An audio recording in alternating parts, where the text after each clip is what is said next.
We want to welcome everyone who's been watching the softball game between Texas and Oklahoma across Comal right here at the Dish. Good atmosphere for Oklahoma and Texas on baseball in game number 2 after a extra inning affair that Oklahoma won 3-2. Welcome you inside the booth, Kevin Dunn. We got Keith Moreland back from the Masters, and we got Greg Swindell here. Guys, he didn't see it. Come on, it's all about peripheral. Glad to be back. We're glad to have you back. You saw Jordan Spieth, the Texas X, who was making a lot of contact. The Texas offense continued to struggle last night. They're going to come to the plate here.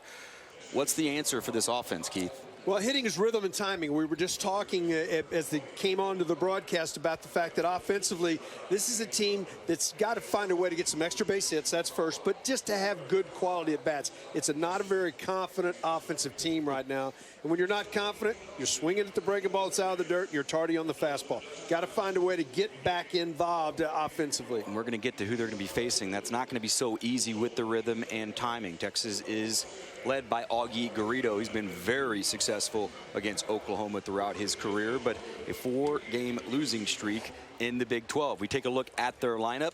A lot of guys need to step up. Who's the guy in your eyes? Well, Michael Cantu is the one guy I believe that is probably growing as a hitter, probably better than anybody in the lineup. He's a young freshman from Corpus Christi. Last night he was 2 for 5. You're starting to get a real feel for what he needs to do. He stays inside the ball very well.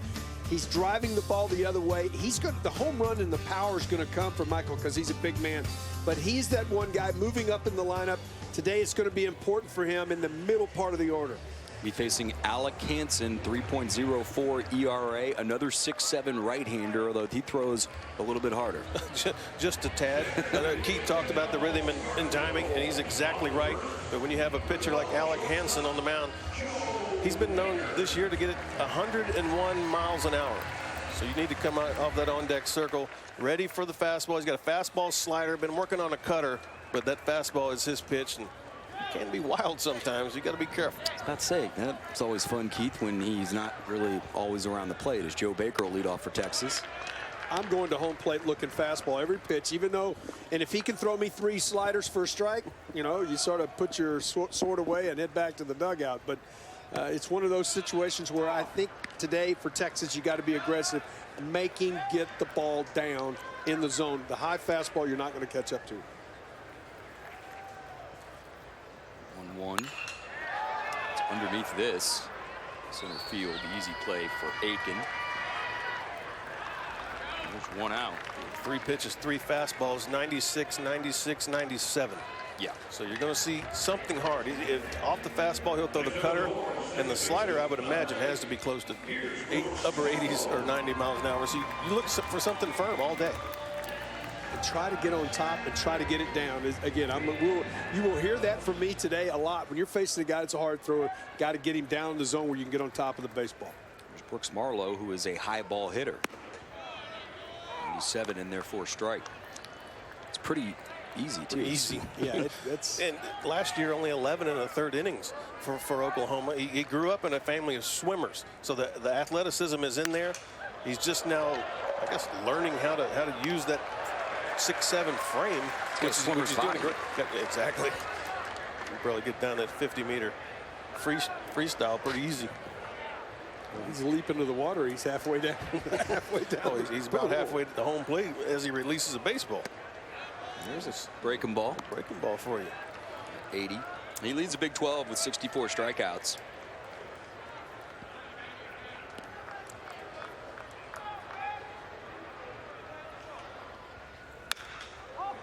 Third in the nation with those 64. Oklahoma's 3rd in the nation team-wise in strikeouts. Helps your defense.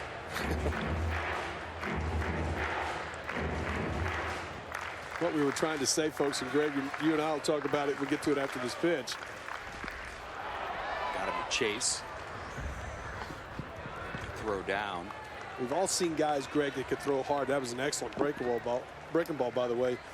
But those guys that are free and easy, as a hitter, the ball jumps on you. Now, there's those max effort guys that you've talked about that can create some velocity, but they're all coming right at you. A lot of energy coming off the mound. It's a big windup. It's a big motion. Tim Lincecum will be a max effort. It's a max effort pitcher. Rob Dibble. Rob Dibble. There's a max effort guy. You know, but this This is smooth and easy, and it is very deceptive on you because the ball gets up on you in a hurry because you're not anticipating the velocity. Kind of like what we talked about last night, Greg. You mentioned that with Connor Mays. Now the velocity is not the same, but Connor Mays, it does jump on you a little bit. It gets out of his hand.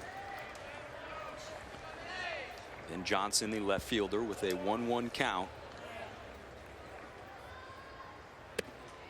And with Texas struggling, Ben has been able to keep it going, hitting .370. Semifinalist for the Golden Spikes, at least on their watch list, I should say.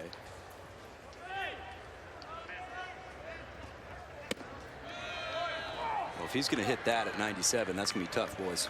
Well, not that location right there. You're not going to hit it with much authority. There's no question. Ben Johnson, one of the adjustments he's made this year, a little bit lower leg kick. His rhythm's better. You can see his left front leg will not get as high.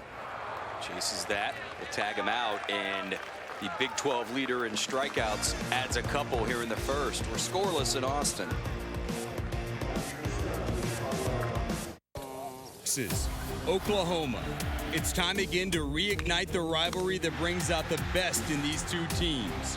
A rivalry that has produced some of the most memorable moments in the history of both schools. The Burnt Orange versus the Crimson and Cream. It's a passion that runs as deep as the river that divides the states. Who will create the next moment that will be etched in the history of this rivalry forever? It's the Red River Showdown. There's nothing like it in college sports. Oklahoma and Texas, one of the best rivalries out there in all of sports. Oklahoma leads this 3-game set, 1-0 as they got a victory last night, 3-2, and they did that in 12 innings. Got a run in the 7th to tie it up, and then a run in the 12th inning. Both teams committed only an error, but both those errors were huge. Texas had chances, and Greg, just seems like it kind of has been the story for the Longhorns as Anthony Hermelin will step up to face Casey Clemens, but Texas had their opportunities. Yeah, in both cases where Oklahoma threw a double play ball away and Texas was able to score, and CJ, just a routine ground ball to third, just got under it and let it sail into the stands. But Texas did have the opportunity in the first inning with the bases loaded, nobody out, and only were able to push one across. And takes a strike. Well, CJ in the lineup, but not at third today. He's DHing. Brett Boswell is playing third. Boswell been given a little break after some struggles.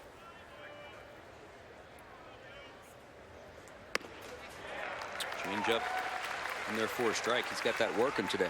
The first one was a changeup. That right there was a little slider. Was that a slider? That he got over the plate. Yeah, 79 miles an hour. Had a little loop in it. You can see the book on Hermelin right now. They're going to off-speed him, pitch him backwards. They did last night. Just a little looper to Brooks Marlowe for an out. Good change right there. Then the slider set that up. He comes right back with the changeup, gets him right off the end of the bat. That's what I was looking for, just like a number off the end of the bat. He just was there too quickly. See, just right there. He got the barrel out there too quick. Had some funny spin to it. It did. Brooks did a nice job of corralling that. And it's on the corner for a strike. What a slider. The addition of this pitch, this is something we haven't seen a lot of. He's used more curveballs and change, and now you can tell his arm strength's getting better. Went back to that fourth pitch in the slider. Change up right there. 1-1 to Sheldon Noisy. Noisy leads the Big 12 with 31 knocked in. Hitting .302.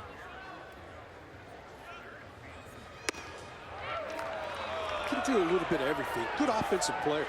He is. Sheldon, I mean, as a freshman last year, you could tell this guy's on his way to having a really good career. He's got some pop. He can hit the ball in the ballpark. He can steal a base for you. Profile as a third baseman at the next level? I believe so. Michael Cantu had some problems with that. 3-1. I've talked to a couple of scouts thinking he could be like a Jeff Kent type that could go to second base. Could possibly. Yeah, Kent was a bigger second baseman. I always believe, though, if you're going to hit, they'll find a spot for position for you. You can hit. Gurwitz trying to flag it down. It's going to get past him. Noisy runs pretty well. He's at second. He's making the turn. Here comes the throw. Noisy getting down. He's got a triple.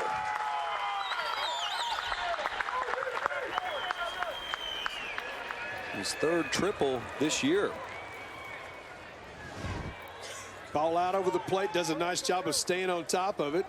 Gurwitz tried to take an angle, but he just couldn't get there. And then right here, you see, just couldn't get it up quick enough. He gets into that 405 spot.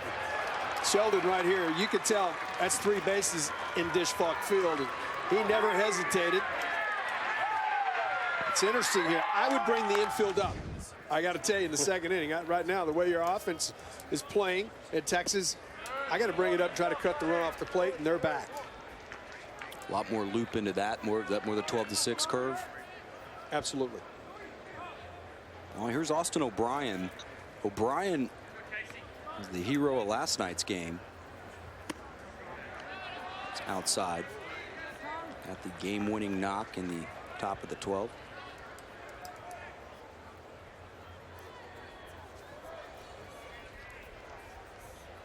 Infield is back.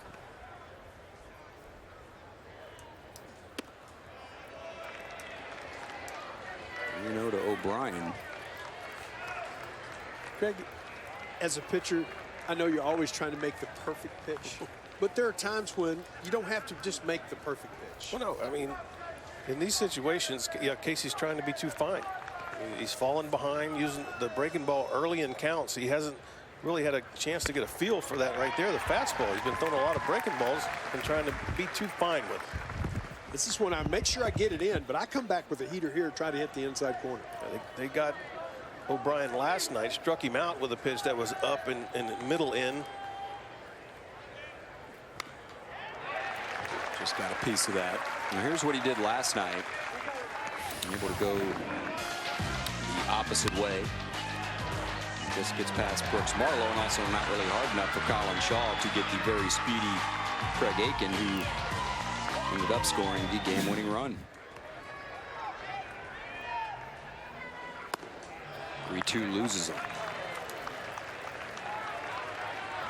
You might get somebody to hack at that, Greg, if you've shown that pitch enough. If you've shown the fastball enough. But that was only the second fastball in the at-bat. And the other one being 3-0. And the other one was 3-0. So, you know, I really like to set up the off-speed stuff with the fastball. There's Jacob Evans, two-way guy for the Sooners. Got the save last night.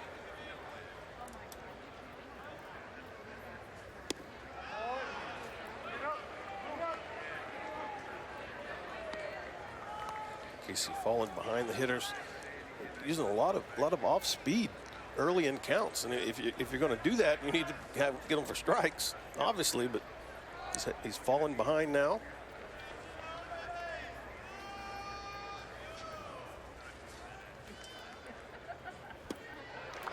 Another change through that. Evans is 4 for 8 this year. One of those knocks. It's a walk-off against Kansas in the 10th. Also earned the win. That's a good unusual. Yeah. Like something to weigh hard right now. Line drive. Marlowe, can he double him up? They got him. And it was hit on the nose, but right to number 8. And Longhorns, they needed a break, and they caught one. We'll be back.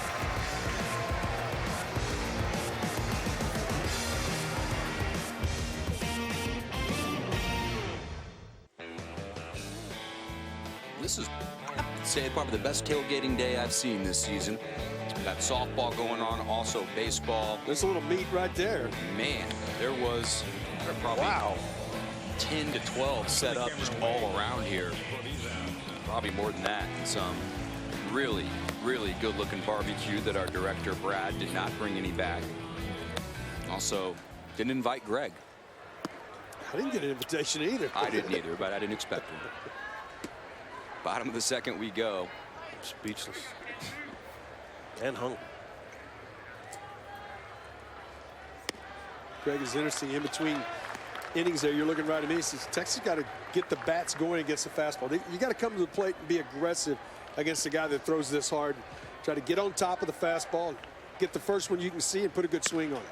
I mean, he's proven now. He's putting it right at the knees. I mean, downhill. You don't want to get to that breaking ball. We saw 2 of those in the first inning, and both of them resulted in a strikeout. And neither were strikes. Exactly. Came 2 for 5 last night. He's the only Texas hitter with 2 hits last night. He needed that. That's right at the bottom of the strike zone. Michael is a big young man. That Mr. Automatic 3-1? Oh, man, that was 3-1. That's 3-0 automatic.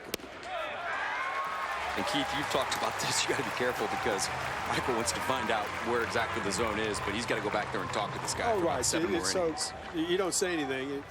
You could tell he felt like the ball was downstairs. he was asking politely, as Michael Cantu is.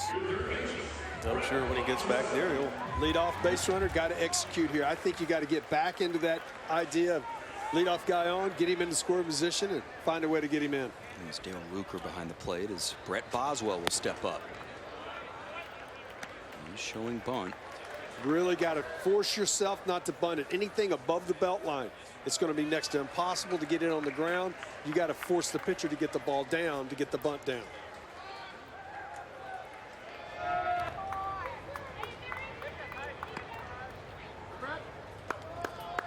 Brett has not seen action in 4 games.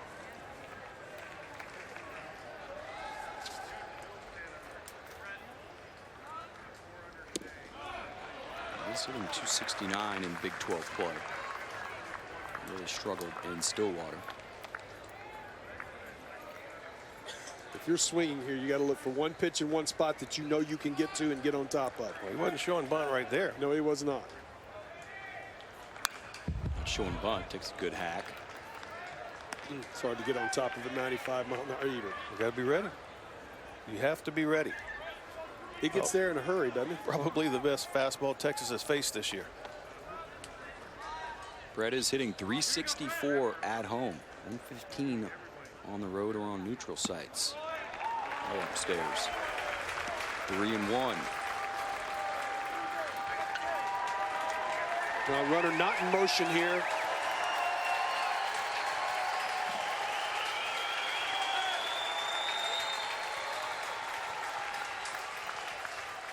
Anthony Hermelin behind the plate, taking his time. Saw Anthony at first last night, also a catcher. Caught most of last year for the Sooners. 3-1 is upstairs, and 2 straight walks from Hansen. All right, you got him into the stretch. Did not feel comfortable right there. I think you squared a bunt right here and maybe even fake bunt take on the first one. Force him to throw a strike. It's going to prompt a visit because he was not close there. His rhythm seemed to be off there out of the stretch. Yeah, first time out of the stretch in this game. It can throw you off a little bit. He has had some control issues. It's Jamie Penzino's in his 2nd season. I'm going to have to talk to him. He's a head above everyone else out there on the mound. He's a big kid. He's a big old boy. Well, Tres Barrera will be up for Texas. Tres had a rough Friday for a guy who's just had a really nice start to his Texas career in a season and a half. Couple double play balls, and Keith, you've been there, but also the pass ball. Well, you know he was thinking about it. Yeah, you start forcing the issue, start worried about how you're going to hit. But right here, this is the one probably is the most upsetting is through the 5-hole on a breaking ball, you know it's coming. And then the strikeout late right there, and he had a chance to win the ball game. Bunting here. Oh, I am. And this team is really struggling to score runs. You got to execute when you get the opportunity. Give your team more chances to drive runs in. Yeah, and Tres unable to get the sacrifice bunt down last night. Or he got the bunt down. It was just a little firm, and threw Ben Johnson out. Ben Johnson out at second base. That is too firm. Ben did not get a good secondary Not a great lead, jump, exactly. but it was too firm. Tress almost got doubled up on that. Yeah, he did. That would have been 3. Gets it down. That's exactly where you want to get it. The play at first, and you can tell Tress pretty fired up, as I'm guessing he's going to get a nice applause as he heads in here. Well, he gave himself up. You're doing your job as a hitter right there. The next guy's got to pick him up. Now, for CJ, it becomes important. Your teammate gave himself up, got the job done. Now, you do not have to get a base hit here, guys, to be a good offensive team. You got to make contact, something to shorter second, and you're on the board. So that's the first thing you got to do. Just hit a lazy ground ball. Infield is back. Sure, a hit would be good. But right now, you want to put it out there and play. To start him off with a breaking ball. Get the ball down. You're not going to catch up. You're going to pop up a 95-mile-an-hour heater above the belt. That's just unacceptable. That says it all.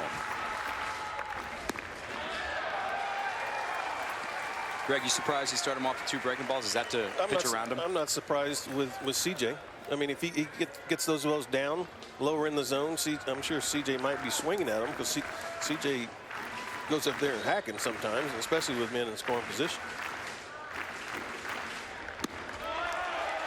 3-0. 2-0 breaking ball. Do you give the green light here? No. I don't. No. Young man strikes, got a great arm, struggling right now to throw strikes. I don't know if he'll throw another fastball. 17 balls, 12 strikes for Hansen. There's one. Boy, that it does get out of his hand in a hurry. I mean, that's a 3-0, 96-mile-an-hour fastball. Normally, 3-0, you might let up a little bit to try to throw a strike. Nah, not so much. Maybe he didn't let up a little bit. They should get the run home. Diving play, throw over, and a nice job by Ake, but it's 1-0 Texas. Really nice play to his left, but a nice job from CJ Hinojosa of making contact on the ground and getting the job done. Real nice play going to his left, lays his body out, gets up quickly. Talk about that all the time, and a nice stretch on the other end to keep his foot on the bag. And this is getting off the ground right here. Great view, guys. Great camera work by our crew. Gets up, gets to his feet in a hurry, and then the transition from glove to hand, able to get the out. Colin Shaw down in the 8-hole now.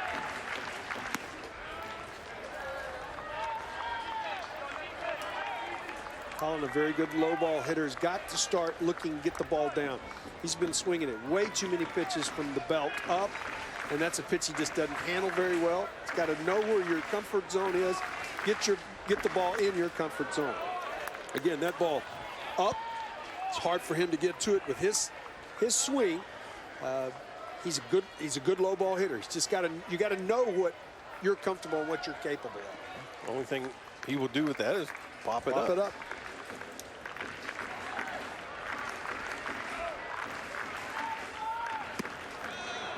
1-2. So he's going back to the fastball here. And Greg, I think you're right. I think obviously the book on CJ, he loves the fastball, and especially early on.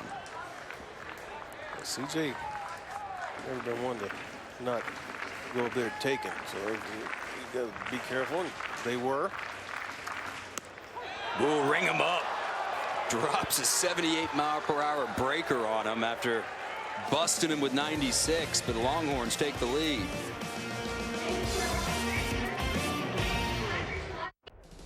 Oklahoma and Texas throughout the years in almost every sport, it has been extremely competitive. Sure, you get your cycles and you get some runs, but boy, this year it has been all crimson and cream. Even the volleyball team, which went to the Final Four and was certainly better than OU, and I think OU would admit that, they suffered their first home loss at the Greg. I think first home loss in 4 or 5 years in Big 12 play.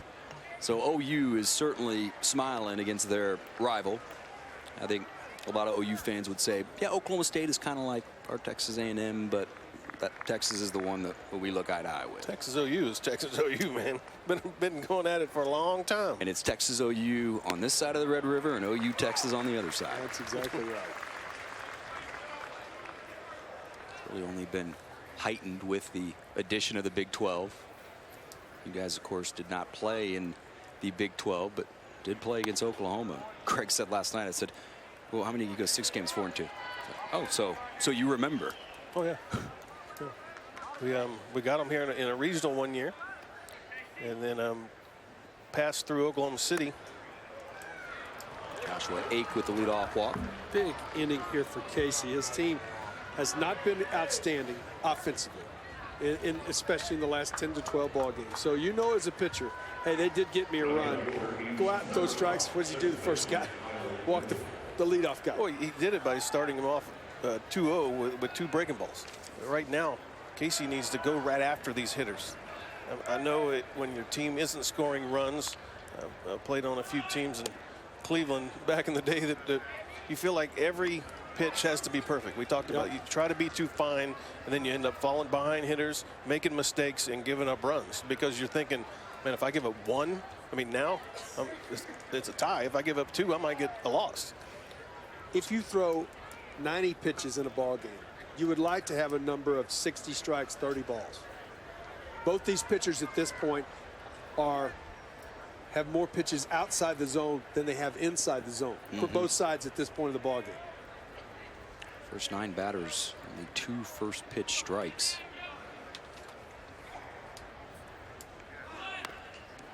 The bunt is laid down by Kyle Mendenhall.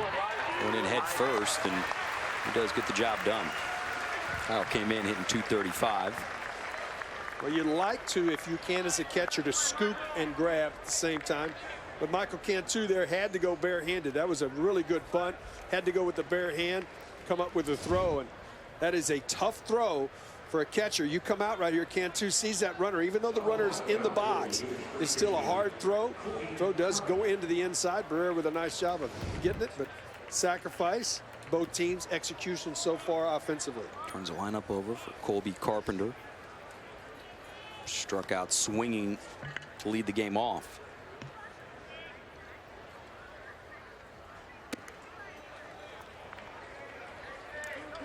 What have you seen from KC the last inning or 2, Greg? We're just falling behind. I mean, you need to get ahead of hitters. You have to get ahead of them, I think, with a fastball.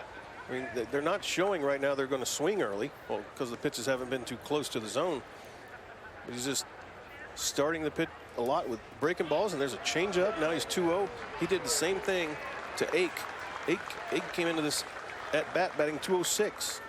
I'm going right after that guy. Yeah. If he hits a double, he hits a double.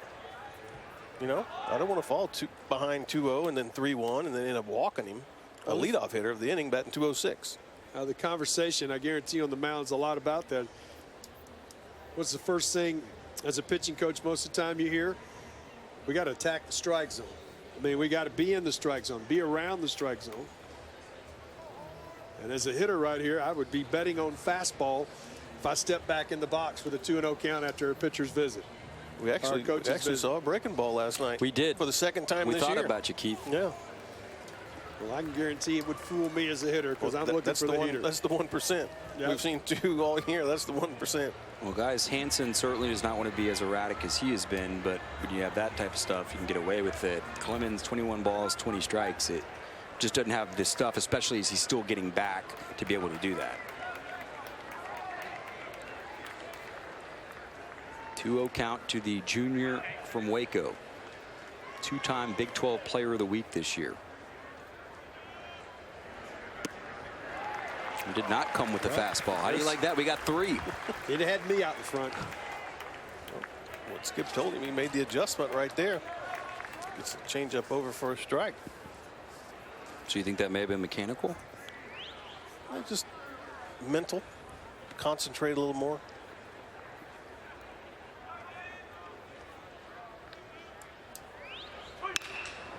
To center field. Gerwitz now heading back. Now he's got to go and turn again. Tagging will be Ake. And there's 2 outs. And he got all turned around there, guys. A lot of times when the balls hit the center field, it'll have sometimes a tendency like to tail back. We could see it from here. You'll see Zane. He'll turn to his right. And all of a sudden this ball starts to tail on him. He turns back to his left and it just stays straight. But Most of the time, if you have a right-handed hitter, the ball hit to your center, you turn to the right-handed hitter's side, as he did. If a left-handed hitter, you turn and go to the left-handed hitter's side. I mean, you would go to the right field side because the ball usually has a hook to the direction of the hitter. Take a little all spot. But he found the ball quickly. He was on it, got his head around quickly enough to able to make the play, and it actually played properly because it gives him a better opportunity to throw, catching it over his left shoulder. Taylor flew out to Zane back in the first. Texas with a 1-0 lead here, trail in the series, 1-0. OU 2 for 16 with runners in scoring position this series. 0 for 2 today. And that's going to go ahead and change that stat. We are tied at 1. Second time around. Guys are going to start setting on off-speed pitches. And you could tell right there that Taylor was setting on this changeup. Front side gets down. See that toe hit the ground, Greg? That front toe came really down, hit right on the ground, stopped his momentum from going forward. He was looking changeup the whole way. Got it. Time. Put a good swing on it.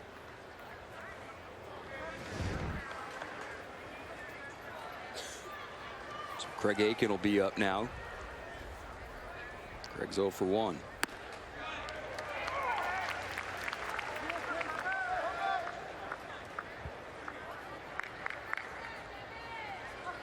Held it all start. Leadoff walk to the 206 8-hole hitter. Well, both runs in this game. Both guys who scored led off the inning with a walk. Michael Cantu in the second and Joshua Ake here in the third.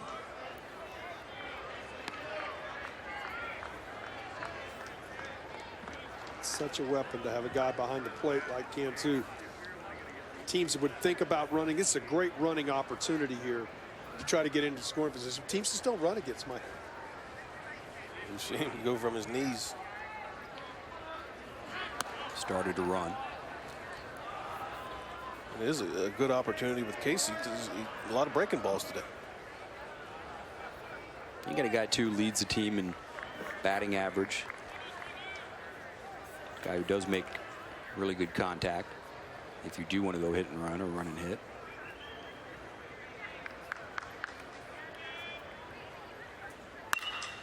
Aiken, this is going to drop.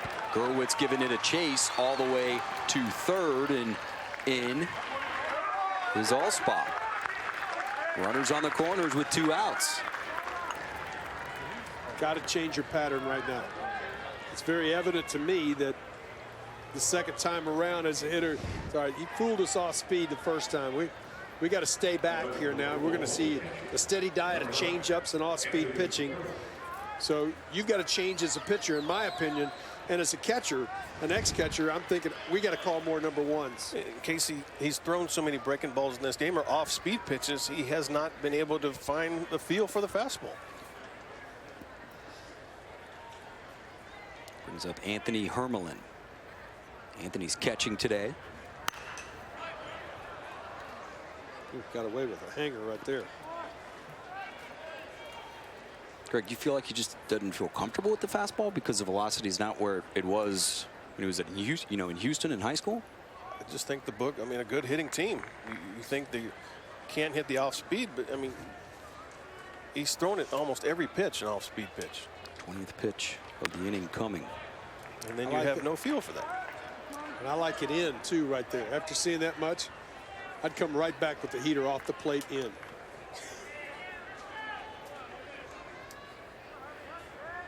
Cantu looking in to Skip Johnson to get the sign. I think you may be getting it, Keith.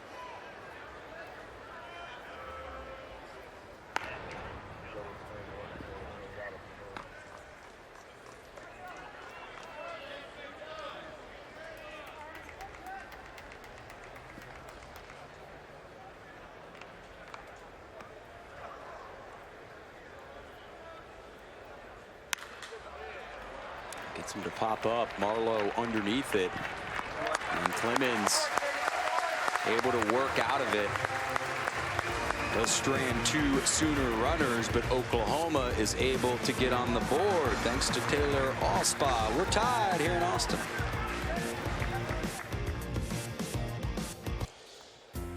Welcome back. A special weekend for Longhorn Nation as Jordan Spieth is tearing up the Masters in his second Masters. And then Longhorn legend Ben Crenshaw is going to be playing in his last one. In fact, he already finished that up. Keith Moreland, a good friend, was out there. Keith? It's unbelievable. Had to be great. Ben finished yesterday. The eyes of Texas sang by the crowd at the 18th green to see Ben in his last appearance ever at the Masters. As an everyday player, he will obviously go back as a champion and do the things that you do as a previous champion there, a 2-time champion. But it was great to see that. But to Jordan Spieth to shoot, 14 under par, set a new scoring record, 130. Raymond Ford in 76 had 131, and nobody would ever think to do that. So it was an incredible few days in Augusta. And it was a bucket list. Yeah. And I even brought back a hat for my partner here. Popped up. Play is made by Noisy. Now look at that. Pretty neat. Greg, you're going to look good in that. You know what, though? Ben actually is impacting this tournament as we speak, because I heard that Ben shot a practice round with Jordan and was giving him pretty much every tip that he knows. Well, and after getting the first time to see Augusta National and the humps and the greens and the things that are going on, you need some help right there to know what was happening. Need some experience. Watch out. And Joe Baker's thinking, man, this is not McKinney anymore.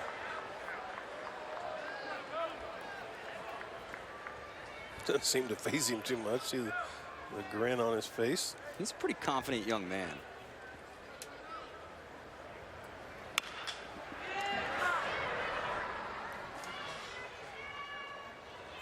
Baseball is a very hard game to play.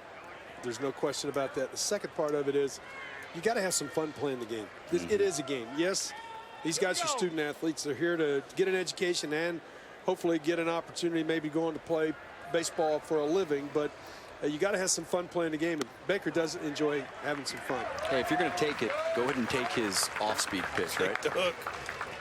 You're exactly right on that one.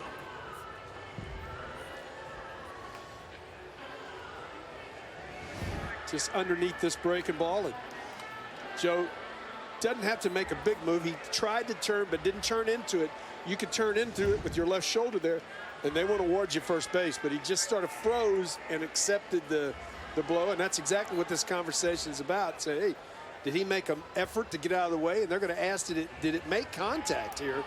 I think this is one of those things where can you have an effort? Did it actually make contact with him in his uniform? There's no question. It definitely made contact. Now, the new rule, that's subjective. So we've seen that come back. We've also seen that not come back. He didn't lunge. He turned slightly in. So I think we've seen it to where if they kind of raise their arm up a little bit or move towards, it's called go back to the plate. But I think he's going to be okay with this one. Yeah, Ben Johnson is... Dale Luker's going to go explain to Pete Hughes what exactly is going on. Ben Johnson last night did kind of... he went in. He went in, yeah. And he was awarded first base.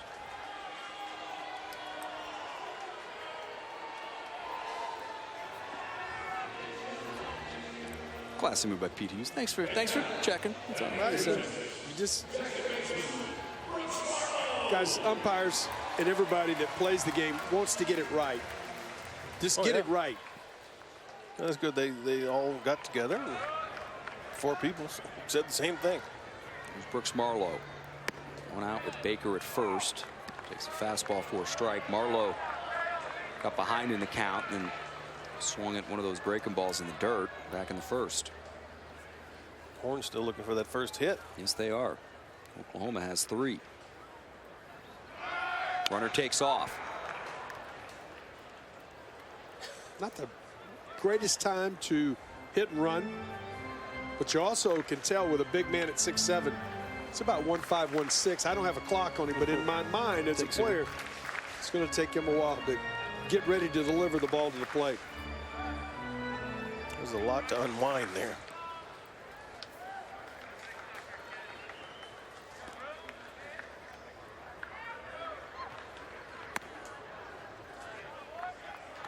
too. Impressive young man, though. That is free and easy. 95 plus. We'll find out how he is. I'll put the clock on him. Put a clock on. I saw you digging into your phone. Right. Here. Got a quick move to first.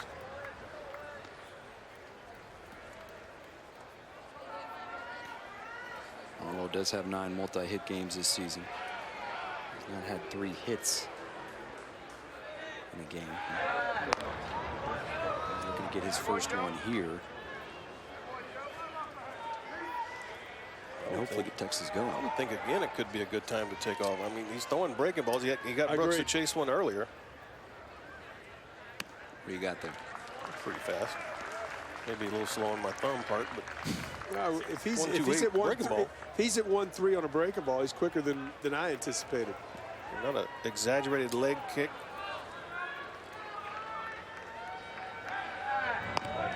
Throw over. Baker 2 for 2 stealing bases this season. Like you said, he's one of the smartest runners. He put on a play on his own, first and third play in a scrimmage. He was able to execute it. He gets in on him to second. And that'll be a 4-6-3 double play. Baker wanted to see if that was caught in the air, but Oklahoma, one of the best double play teams in the Big 12. Bring on. Cloudy day here in Austin, Texas. We are tied at 1 between the Sooners and the Longhorns. A lot at stake, obviously, when Oklahoma and Texas play, but also in the Big 12 standings. Oklahoma State leads, but it's pretty tight. Sooners a game back. TCU, Horned Frog's been struggling a little bit, as has Texas Tech, as have the Longhorns. I think everyone expected those 3 teams to be at the top, with Oklahoma State probably. We may get there before the end of the season as well. I mean, Oklahoma obviously off to a good start, but if Texas could find a way to win this series at this point, they would be tied with the Sooners. So there's a lot of movement here in the early part. Nobody's running away and hide except for Oklahoma State at this point, who has played very well at home. We've still got to see how they play when they have to travel on the road. It also shows you how important the next couple innings are, guys. They are. Sheldon Noisy blasted one to right center for a triple.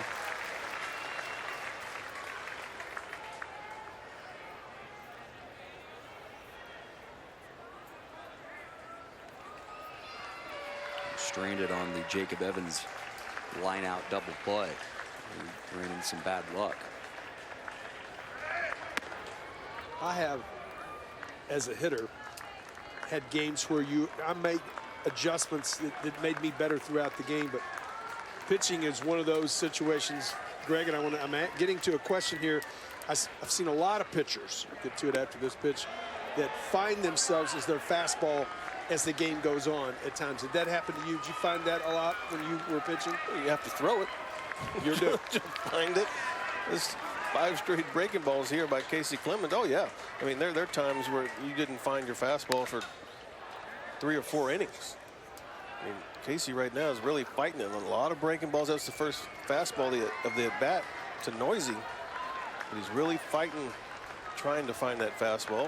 And I think because he's throwing 80% breaking balls.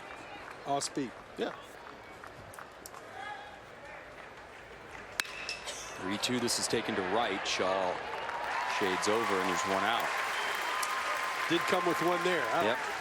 I think you got to use more of it. I don't think there's a doubt in my mind that you can come back to the fastball after using the breaking ball, or you can go to the breaking ball after using a lot of fastballs. I think he could have saved himself 5 pitches in that at bat to Noisy right there. I mean, 5 pitches an inning, five pitches to a batter. That's huge. Adds up over 4, 5, 6 innings. Right now, Casey at 60 pitches in 3 1/3 innings. Austin O'Brien, DH, walked back in the 2nd inning. Got the game-winning hit for the Sooners in the 12th inning last night. It is 5 straight first pitch strikes for Clemens, followed by 5 straight first pitch balls. Takes a little off, and that's in there.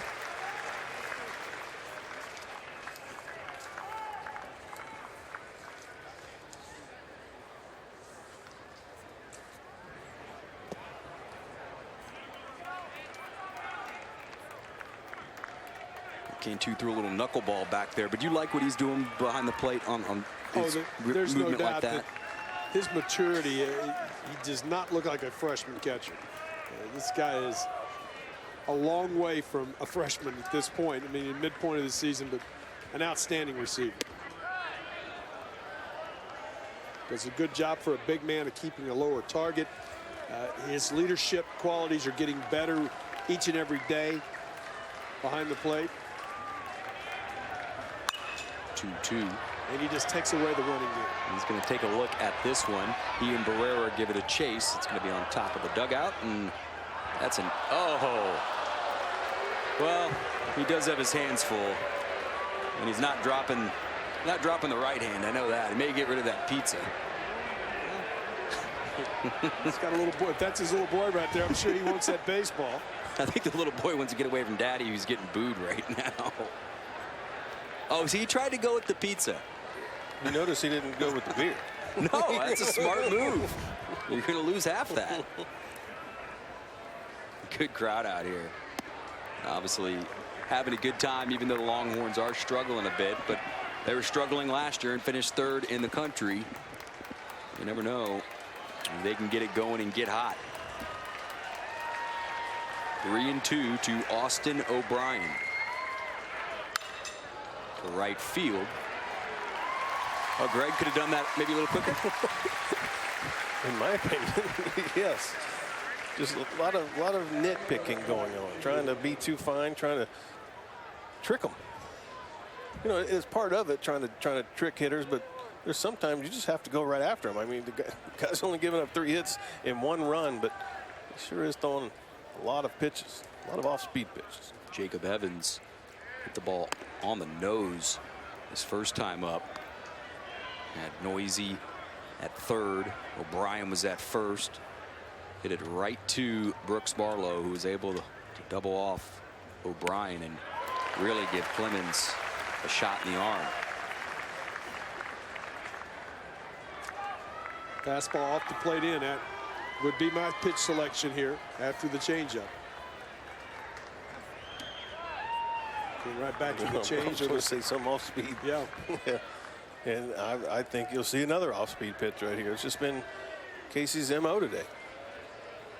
Go after him with breaking balls. And with the heater. Fillet that, but he fillets it foul. Well, he has 7 flyouts, 2 groundouts, and 1 strikeout. And guys, really, you look at both pitchers, Hansen included, they may not be absolutely finding their zone, but it's 1-1, and they still have their team in it. They're battling. They are. But you get the sense with both of them that they're still fighting certain pitches.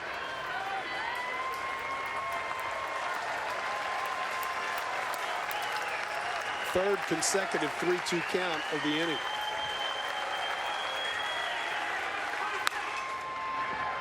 Oswell make the throw over. And all 3 Sooner batters went full, but all 3 are done. One thing that is still full, this guy's beverage.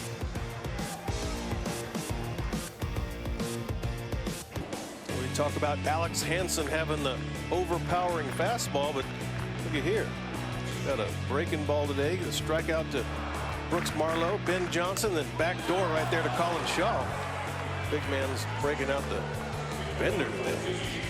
Still has not allowed a hit in this game to Texas. 3 innings, has given up a run, hit a batter, a couple walks, 3 strikeouts. Ben Johnson will lead it off for Texas. Takes a fastball for a strike.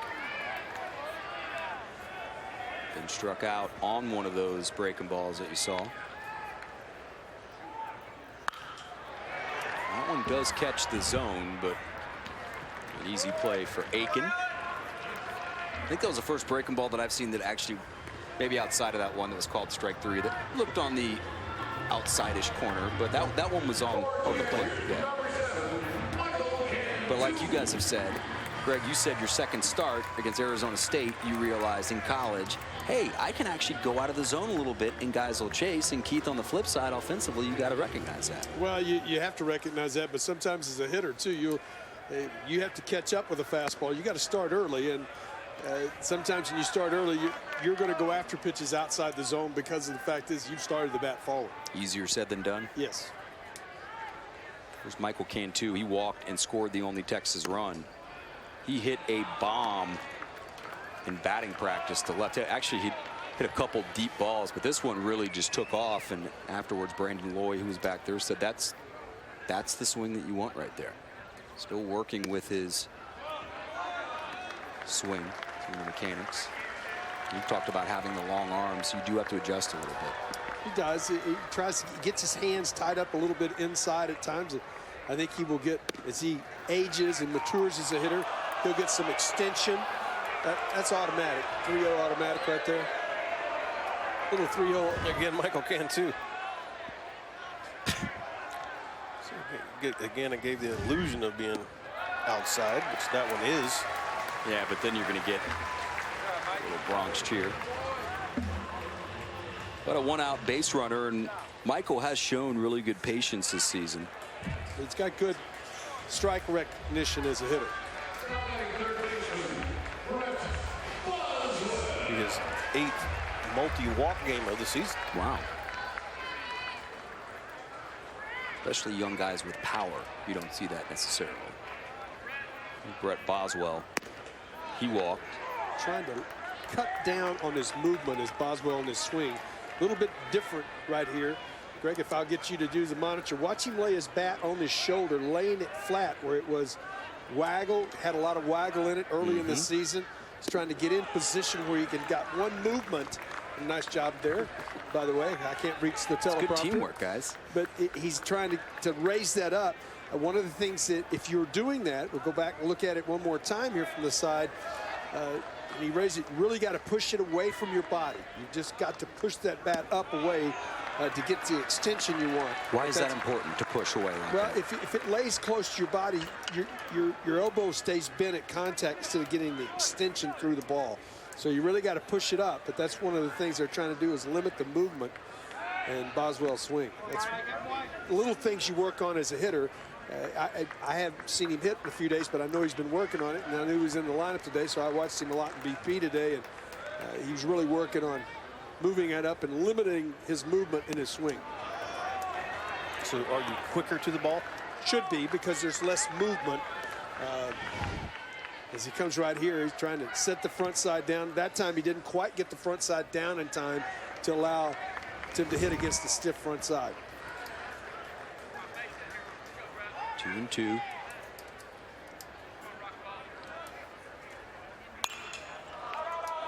Outside out of play. Great crowd here. Hard to top last night's. Yeah, last night was a season high in attendance. Smokey the Cannon, DJs, organs. Yeah, the organ not in play because of the possible rain. I'm a fan of the organ. I like the organ edition. Takes you back to Wrigley.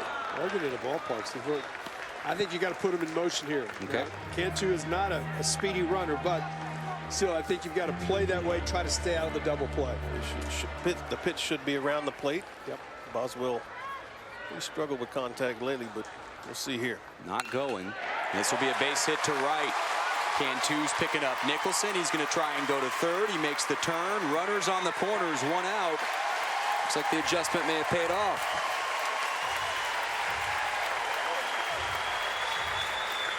As most left-handed hitters are, good. They like that ball that's in it, middle in. This one not down it as much, but it gets the front side down. Much different swing when that front side hits the ground. You got something firm to hit against that stiff front side, able to get the bad head through the zone, but that's exactly what Boswell's been working on, the first hit of the game for Texas. Tres Barrera. Saw you say you think maybe safety, and we never would have thought that 2 months ago with him up right now. You wouldn't. I mean, also with Michael Cantu on third, but the double play. Trey struggled last night. He hit into a couple double plays, didn't hit the ball extremely hard. He's going to get a diet of breaking balls here. Was not able to get a sacrifice down successfully last night. Wanted it too hard. Was able to get one down in the second. It led to Michael Cantu coming around to score. 0-2. Well, I got to tell you, folks, that's a hard pitch to hit right there.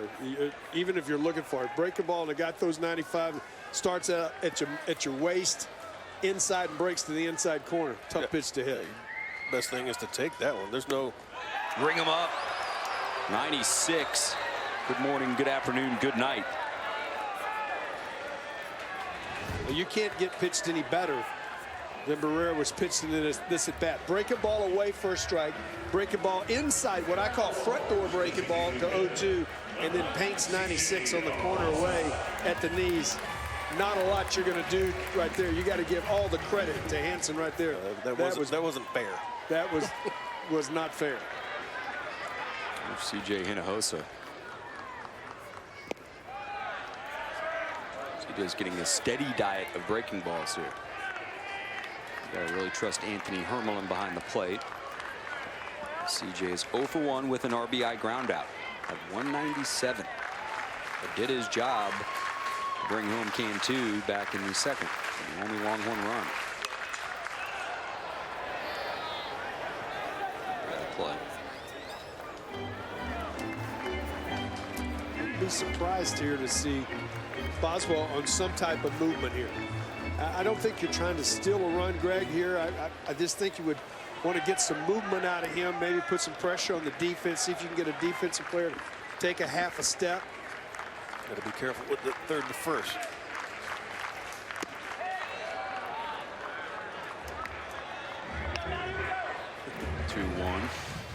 With the fans. You called it on Barrera. Yeah, I think the fans are feeling the frustration as much as an umpire is never are. right, regardless. No. By the fans. That was a beautiful one. 0 for 12 with runners in scoring position. Hard to win ball games. CJ 6 for 14 with runners in scoring position the last 17 games. But guys, I'll ask the hitter here. 96, but he's also been snapping off the slide. What do you look for? Or are you not looking for that? It's hard to see ball hit in this scenario. He does hit it. Noisy will go to first, and nice job by Alec Hansen to work out of it, including 3 beautiful pitches to Tres Barrera. We'll talk to Augie next.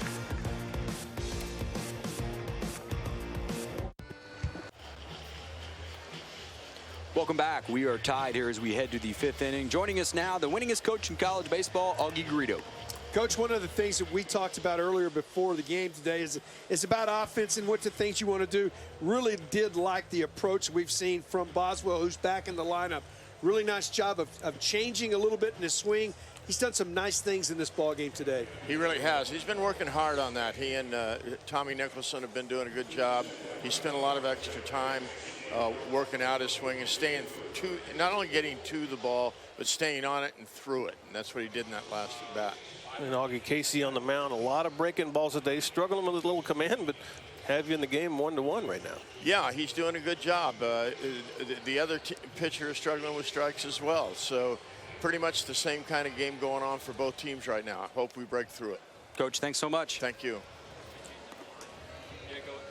Casey out for his 5th inning of work. Oklahoma does have 3 hits. Texas only with 1 hit. Both offenses really struggled last night to get guys home when they had runners on, runners in scoring position. You get in one of these types of ball games, Greg, I always felt like as an offensive player, I was putting a lot of pressure on my pitcher when we couldn't push through and give him any help when we're a team that's struggling to score some runs. Does the pressure start to mount on you when you take the mound in the 5th, 6th, and the 7th and your offense hadn't scraped up very much for you? Oh, yeah. And like you said, I mean, when you're struggling to score runs, Casey knows that. The offense knows that. So as the game goes on, every pitch is so critical because you know if you give up one more, it could possibly be the L when your team's struggling to score runs. Mm-hmm. Joshua Ake. It'll be 8, 9, and 1. Ake down in the count 0-2. He walked and scored the only run. And Casey Clemens says, all right, Mr. Swindell, I'm going to go after him like you said. Last at bat, walked him, He has scored the run, but right here, going to the fastball. Just blows it right by Egg. Sometimes too, Greg, I know when you look down at the bullpen and maybe you've been going a little bit and Skip's got double barrel action. Well, I think this is about pitch count, not his ability of what he's done on the mound. I just think that he's running to that point. Baker on the run makes that look easy. And right now, get you a quick little inning. Yeah. And give you another inning out there. Yeah, get you the 6th or the 7th, but more of that scenario for me is the reason the bullpen's up start to throw is just where he's at in his pitch count to this point. He's 77 here in the 5th. Only gone 4 2/3. He's had the 2 walks. That first pitch fastball right here. 2 quick outs. I'm challenging the strike zone. Yes. Just kind of changing it up this inning, going a lot of fastballs. It's interesting your answer to me in that question, though. Pitchers always say, no, I'm not worried about it. You know, when you're playing with them, your teammates with them, come on, y'all just get me something and I'll make it work. But I knew that had to build on you, saying, my guys are not getting me many right here, and they hadn't been getting many lately. Clemens' first pitch strikes. First time through the order, had 2, second time 7. Oof. Where is that? He was walking towards the dugout. Where's that? I don't know. The best fastball of the day, in my opinion. And obviously velocity and location. That's a strike, man. I don't know. That's a strike. Yeah. Where else could that be? I'm not, I don't like calling out umpires, and then look what you get. A little excuse me base hit for Carpenter. Well, everybody's human, and you're going to miss one every once in a while, and no matter who you are behind the plate, just hope it doesn't come at a crucial time. If you're going to miss one, 2 outs and nobody on might be the best time. Absolutely. Carpenter was 0 for 8 in the series before that hit, so maybe that little dink will get Oklahoma's, who was their leading hitter heading into this series. Well, if you're Casey, you can't let it affect you right here. You're pitching well. You're having a good inning. You made pretty much a pitch that was right down the middle. You don't get the call. You give up a base hit. Good job by Casey to get ahead of Allspaw right here. Is that a 2-seamer? Because that seemed like it was definitely. He just got some run on his fastball, yeah. Amazing how teams do not run on Michael Cantu. No, they just. It's just amazing. Well, I will say this. They get scouting reports. I think Texas is the best scouted team in the country because of what we do here. Well, that's very true, but still. Positively and negatively. Yeah, you've got to run at certain times. That's a part of your offense.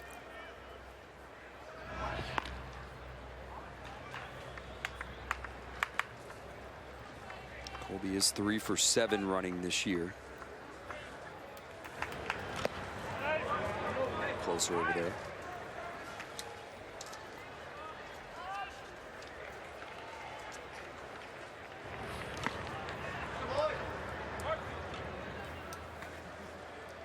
Well, obviously, Texas thinks he might be taking off.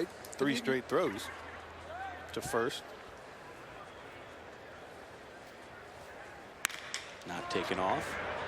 Miller's playing a deep Tim Moss-like second base and took that in shallow right. Oklahoma's done. We'll talk with their head coach when we get back.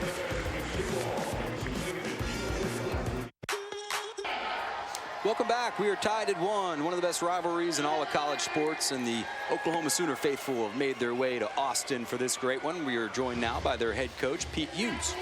Coach, one of the things offensively when you're adjusting to a guy as Clemens is using a lot of off-speed stuff, do y'all talk about that as a team and how to adjust in the middle of the ball game when you see a guy for the first time? Yeah, you have to have a couple game plans going in, and you got to be super disciplined in a park like this that plays big. And, you know, they're on the outer half of the plate. They're pitching backwards a little bit, so you got to stay in the middle of the field, stay backside, stay on top of the baseball. And Alex Hansen, just the one hit and the one run, you called it being effectively wild today a little bit. Yeah, he's usually a little sharper than that, but I'm proud of him. He's pitched out of some tough situations. He's got some stuff. Lighten up the radar gun. Thanks, Coach. All right, thanks, guys. I like that. A couple different game plans. When you go into a game, you think now professional ball was much easier. If I was going to face Greg, and I knew it probably a lot of times you played 2 weekends in a row, you might face the same guy 2 weeks in a 2 games in a row. It's popped up. And so you had a game plan. But in college, a lot of times you see a guy for the first time, they say, well, if he throws this way, we're going to approach it this way. If he throws this way, we're going to approach it that way. So in his 19th season, Coach Hughes around at Boston College, Virginia Tech. Started at Trinity, right up the road. 2 losing seasons and 18 of coaching. Couldn't you tell by the accent? Yeah, I thought he was from down south somewhere down here. South Mass. He's a fun guy to talk to. And he's really moved his way up the coaching ladder. And coming from Massachusetts, maybe get some guys in California that obviously get a couple where you played, who you know, maybe get a couple jobs early. He has had to really earn where he's gotten. And there's a reason why OU went after him when Sonny Galloway decided to go to Auburn. Keith, going back to making adjustments. I mean, that's part of the game. The in-game adjustments. If a pitcher's on the mound and he's getting it handed to him, I mean, he better make an adjustment and change his game plan, or he's going to be out of the ball game. And that's the same way as the hitters go. And that's what's happening right now. Teams are having to adjust. We got a big hard thrower on the mound. He's throwing a lot of breaking balls as well. Texas is having to readjust to their game plan, just like Oklahoma is. I tell you, this young man has been impressive to me, though. You could tell early in the game he was struggling at times to find his fastball, even though the velocity was there, but to get it down and in the zone, and then all of a sudden now he's made the adjustment, found his breaking ball. That pitch right there is hard to hit when you know you got to be tuned up for 95. And I mean, correct me if I'm wrong, probably didn't put that exactly where he wanted to, but it doesn't matter. I mean, he left it up a little bit, but if you're Joe Baker and you're looking for 97 and he slides that off at 80. If I see spin early in the count, I'm taking. when you throw 95, 96, if you can just get that pitch over the curveball once or twice. How about a fastball that is ripped to left field? Baker thinking 2. Stand-up double for the freshman. This young man is claiming shortstop. Not only what he's doing defensively in the leadoff spot. I like his approach. He's got a smile on his face every day. Comes to the ballpark ready to play. It's going to be a fixture. Yep. We've seen those throughout the years, whether it's even Shane Halter coming in from junior college, the Hark Riders, Brandon Loy. Usually someone takes that job early on at the University of Texas. And CJ, right. Here's Marlowe. I have a feel for that breaking ball.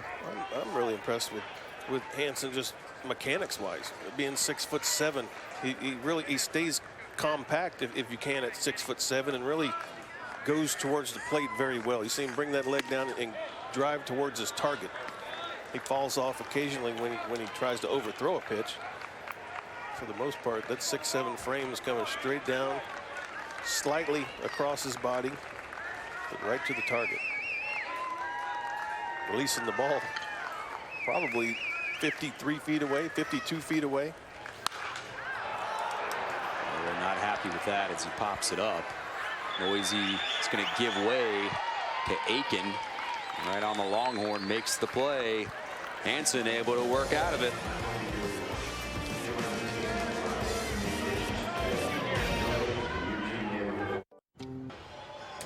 Welcome back to Austin, Texas. Oklahoma and Texas tied at 1. Beautiful capital here.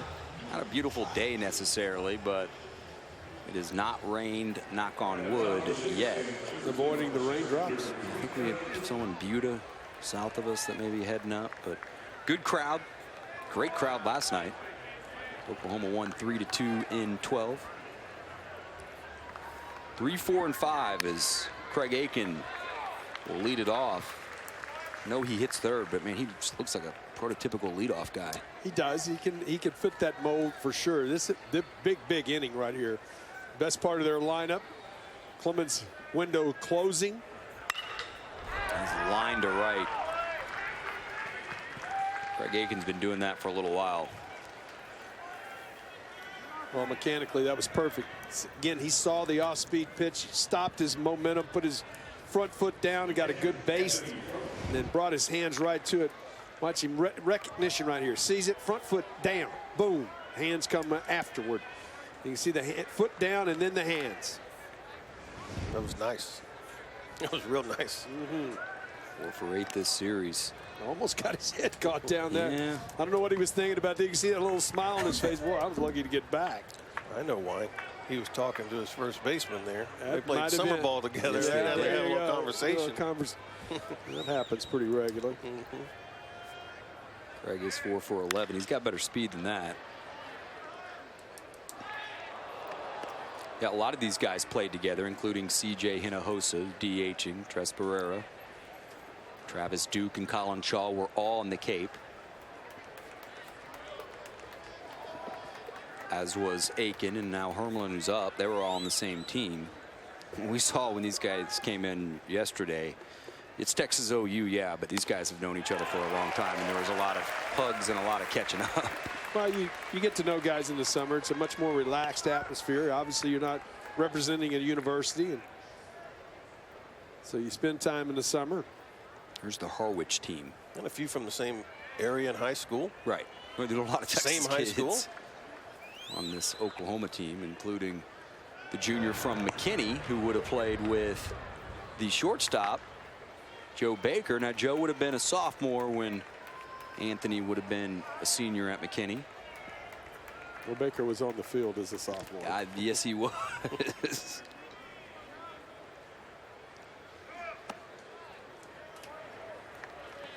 1-2. Again, bullpen is up and going. It felt like this was a big inning for Casey to get through this right here. It's because the number of pitches he's thrown, and third time through the order. I always felt that was, as a hitter, I really had a real good idea of what was going to come out of the pitcher's hands.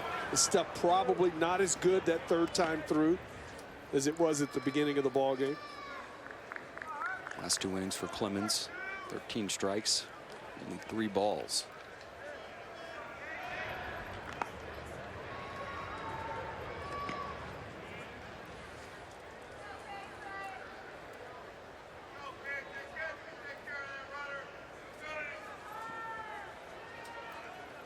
Casey Clemens against Anthony Hermelin. Got him. Went upstairs with him right there. Third strikeout for Clemens. Casey with a couple of throws over to first. Sure exactly. Change up? Heater? I think that was his heater. Little heater? Got just enough hop on it to. It was a change up in slow motion. I think it almost confused Hermelin a little bit. Yeah. It had a little hop there. It at the did. end. It did something, but his changeup also will drop at times, and we've seen the slider, which has a little bit of a bump to it. There's 1 out now for Noisy. Sheldon is 1 for 2. Tripled back in the second, but was stranded. That was a great opportunity for Oklahoma. They had 1 out. Jacob Evans up. Runners on the corners, but Evans hit a missile to Brooks Marlowe and got doubled up. Austin O'Brien did.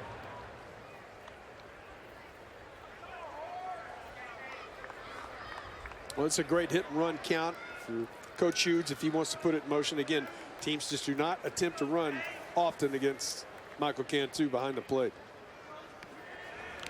Aiken has really no lead over there at all. In a way, Casey's not letting him get a lead. He keeps throwing over, quick tossing him over there.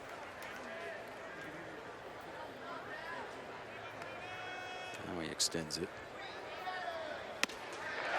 Swings through that. How would you pitch Noisy, Greg? College? College. Heaters. Heaters. I didn't have much else in college. What if you have Casey's stuff? He's doing a great job. I think he saw what he can do with the fastball. He hit the triple into right center. You just have to change speeds on him and make sure nothing down the middle of the plate. got away with that one right Yeah, there. he did. 1 and 2. Well, that's about pitch selection. He's thrown so many other stuff. Right. As a hitter, that fastball surprises you. It stuns you. Stunned the umpire last inning. It did. No doubt. 1 ball, 2 strikes. That one also had some nice run to it. Dale Luker behind the plate. The 1-2. Runner does take off from his knees. No, he does it again.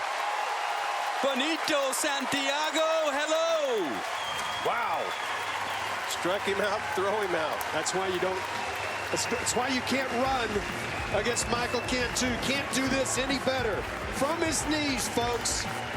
That is hard to do. Wow.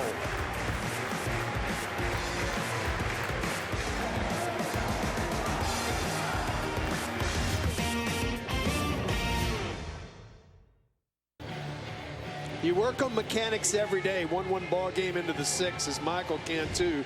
But you work by standing up and getting your footwork going to second base, but then there's times when you just have to ad-lib. And folks, you can't ad-lib any better than that. That is tremendous arm strength from the true freshman from Corpus Christi. From his knees, guns down the runner on a breaking ball that he blocked and had the presence of mind to find the ball, and then guns him down. To short, noisy. Knew he had to hurry to get Ben Johnson, and there's 1 out.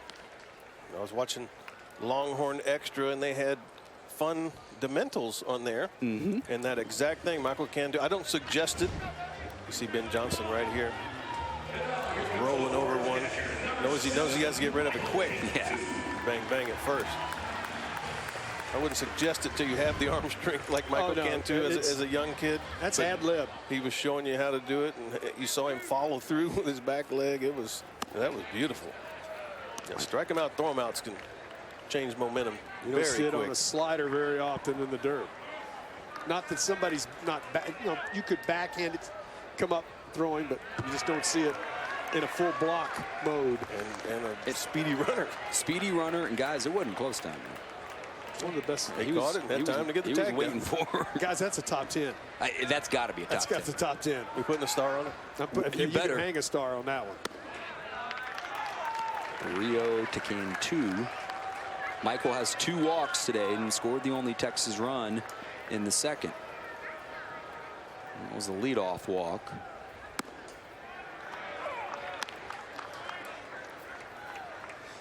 Cantu has seen 11 balls and 4 strikes in his at-bats today, and is what Keith and Greg have talked about. Impressive the patience he has shown.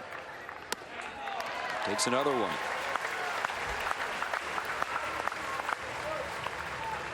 This same scenario in the 4th. Boswell with a big base hit to right, put runners at first and third. See if right here, this is another chance. You just feel that the weather, you know, it's starting to be a lot of moisture in the air. It's coming down a light mist right now. You want to force the action here. You're not going to hit and run, though, but see if Cantu can build on the momentum as a hitter. You know, confidence is so important to a hitter. And the young man hadn't played a lot as of late. Here's Boswell, got the base hit last time to right, and as Keith talked about, has made some mechanical adjustments, trying to be a little more quiet. And not vocally, in the movement in his. Right. To right center. It looks like it's paying off. This is going to land. They're going to send home Michael Cantu, and Boswell's heading to third.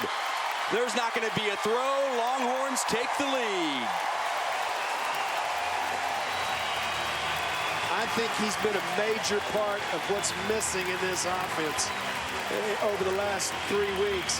He's just never struggled in his life, in his career. And boy, this is good to see him come back. Great bat speed right through the zone. Good movement. Gets it into the gap in the right center. Skips on the wet turf all the way to the wall. Cantu scores from first. Infield will have to come up for the Sooners here in the bottom of the 6th. But that mechanically looks like the Boswell we saw in the fall. Yep. When he was really lighting it up. The Boswell at Rockwall. And guys, here's a big chance again for Tres Barrera to have a quality at bat and get a productive run home. He struck out looking, and he's going to do it. Base hit to left field. 3-1 Texas, and a big one for Barrera.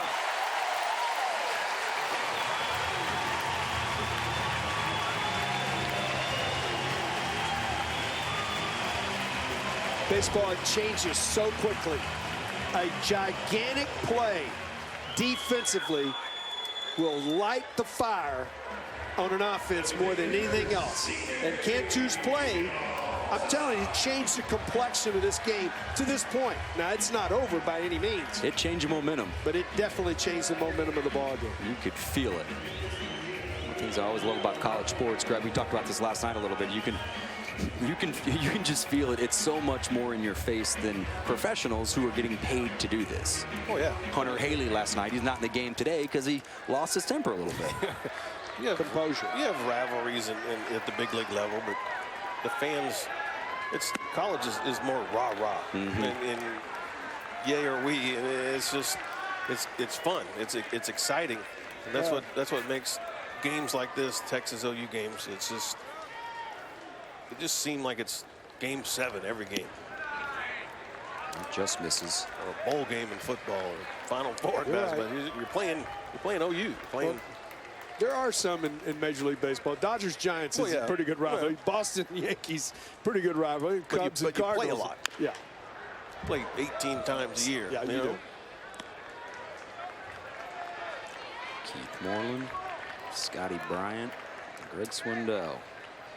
We're lucky to have these two guys up here, being able to talk Texas baseball with you. Guys, that was the Longhorns' first hit with runners in scoring position this series. And moving up will be Barrera, and now Oklahoma's starting to lose it a little bit. But isn't that amazing? Well, we said to score extra runs in an inning. Another part we've talked about over the last 3 weeks during this time when they've really struggled, Texas has offensively, is extra base hits. Yep. And you got to have that slugging percentage, and that's a difference in the game right now. And they were putting together good at bats. They were getting their walks, got hit by pitch. They just couldn't come up with that hit. Brett Boswell got the big hit, and there's a load off Tres Barrera's shoulders, getting that ball to get to the outfield and getting an RBI. 2-2 chases the slider. So CJ strikes out. It's a 5th one for Alec Hansen, but he's at 90 pitches. They're going to go with him, though, at least right now, as the OU bullpen just starting to get up. But as you can see, Garza getting up. He has not been throwing yet. You saw him last night. He looked pretty good, Greg. Yeah, he did. They've changed his arm angle. He's dropping down a little bit. Little 3/4, almost a sidearm a couple times. Good movement. Frisbee type slider. 2 outs for Colin Shaw. Colin struck out looking in the 2nd, tried to bunt for a hit to lead off the 5th, and popped it up to first base. Easy play for Carpenter.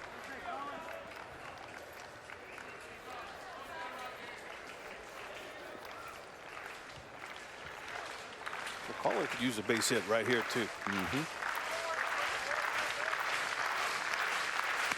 Saw that sign in the Texas bullpen, bust loose. Not sure if that was for the pitching staff or for the offense, but you get the feeling that some of these guys, Keith, are finally busting loose a little bit. Well, he still hadn't put a big number, and you got to give credit to this right-hander. He's made some awful lot of good pitches today. Yeah, I don't even fault Tres Barrera on that 3-pitch strikeout looking in the 4th. That was nasty. Good morning, good afternoon, good night. Yeah. Unfair. But it's funny when you are struggling and you're thinking busting loose of getting 4 hits and 3 runs. I mean, that's huge right now. And credit the Texas pitching staff, who, even though this club comes in at 18-16 and 5-5 in Big 12 play, they've kept the ship at least somewhat above water. Under a 3 ERA for the year. 9-2. You should get a pitch to hit here. 3-1. Check swing.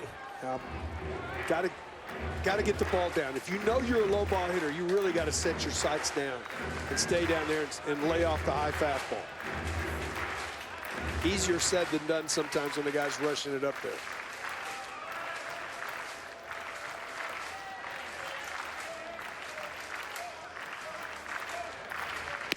3-2, loses them. Wow. 3-2 hook. 3-2 hook. Threw me off a little bit. Element of surprise, I give him that. Well, right-handed hitter on deck. You almost got to play the elements a little bit right there. But Of course, a junior starting to get a little more serious down there. As we mentioned, we saw him. He's from New Braunfels. New Braunfels. Which you said last night. I thought I did. Your lovely lady. My wife is from New Braunfels. not a and fan of she that. said that I added the S after the N, which is a no-no if you're from New Braunfels. okay. And I got a text about it. Can I just say Guadalupe, the city on 35 that the Guadalupe River runs through? Is it Comal County? Yeah. Keith, you almost hit 400 here. Greg, you have 501 strikeouts. You guys can say whatever you want. I got to go home. That's true. She doesn't care how many strikeouts I had. There's a joke there somewhere. 1-1 with 2 outs, 2 on.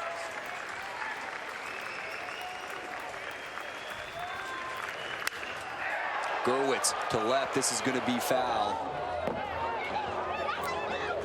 Keith, do you feel like Zane is getting anywhere near where he was in the fall and where he was last year? You know, for me, I know mechanically he's working on it. I see him struggle with trying to do anything the other way. Everything is pull. He just hasn't stayed inside the ball much. I know he's working on it, and he's trying to get that done. Back up the middle. There it is. They're going to send home Barrera. Aiken will go back to second. It is 4-1 Texas. That's what you're looking for. That's exactly right. When he's swinging the bat well, he's back through the box or the other way. Hasn't been pulled. And that's a big base hit. That is separation for Texas. They just haven't had many ball games as of late where they've separated themselves in the game. And does a nice job on that ball away. Stays back through the box with the open stance. Gets it down. Shoots it back up the middle. Barrera with a good jump. And that's probably going to force a pitching change. That's going to be it as Pete Hughes is making the trip out. He has already signaled to go get his right-hander. I think we're going to see the young man from New Braunfels. Hopefully see him here in about 10 seconds. We'll be back as we'll give you the numbers on Ralph, but the Texas offense, they had been struggling mightily, breaking out of it here on Saturday.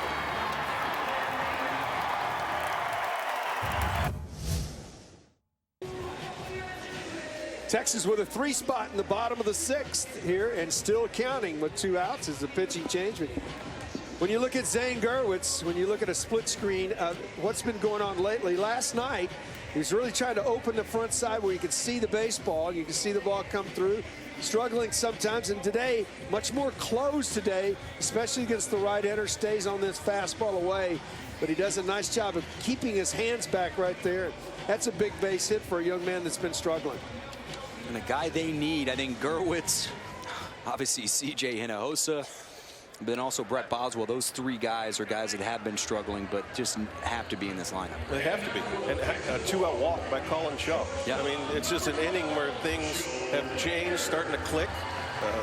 Base hits by guys that have been struggling. RBI base hits by guys that have been struggling.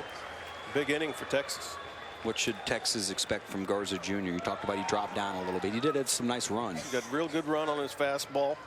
And when he drops even further, it's like a Frisbee-type slider. That one wasn't as exaggerated drop down. It was more 3/4, so it was more like a curveball.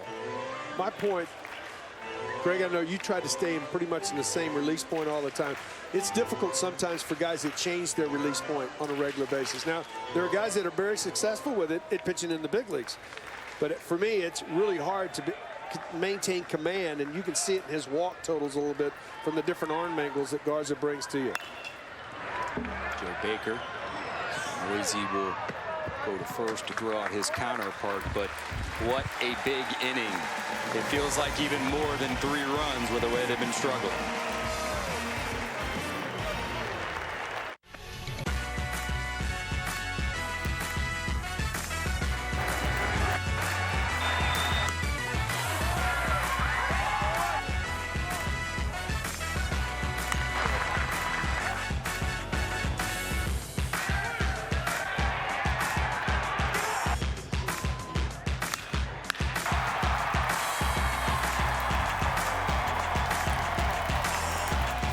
Been another fun one here between Texas and Oklahoma here in Austin. This is today's game summary powered by the new Chevy Silverado. Greg, I'll let you start with Casey Clemens. Your thoughts on him? He's battled out there. A lot of breaking balls today, but right now, I mean, kept his team in the game up to this point, and now with the defensive play by Michael Cantu, Texas, the momentum has changed, but Casey Clemens really battling with his breaking ball and his command of the fastball.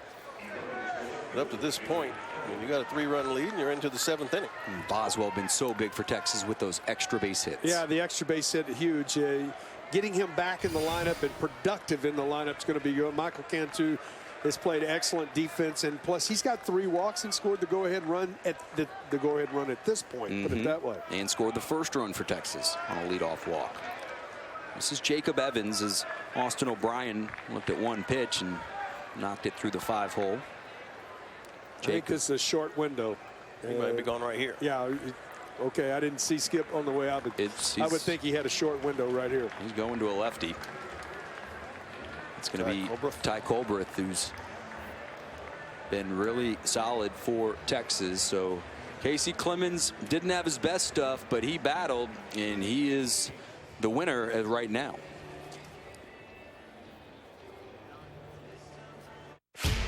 It's about the pride, the tradition within this program. You can't let it down. Where's the passion? Where's the drive? Casey Clemens' day is done. Will be responsible for Austin O'Brien, who's at first base. But all in all, wasn't super pretty, Greg, but here he is in line to win.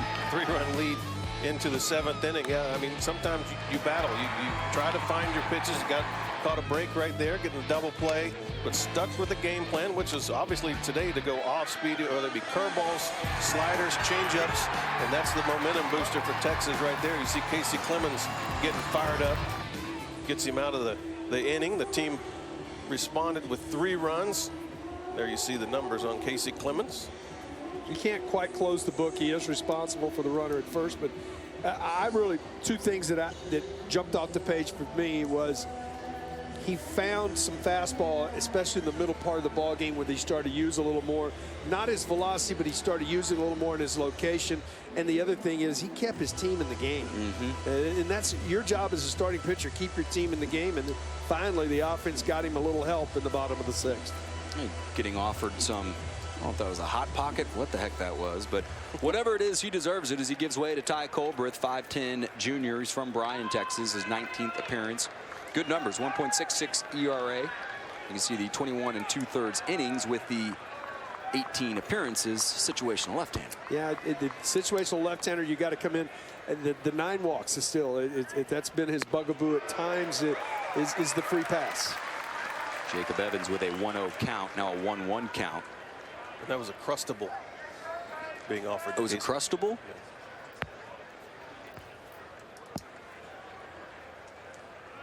Runner takes off from his knees again. Got him! What a play by Baker to make the tag.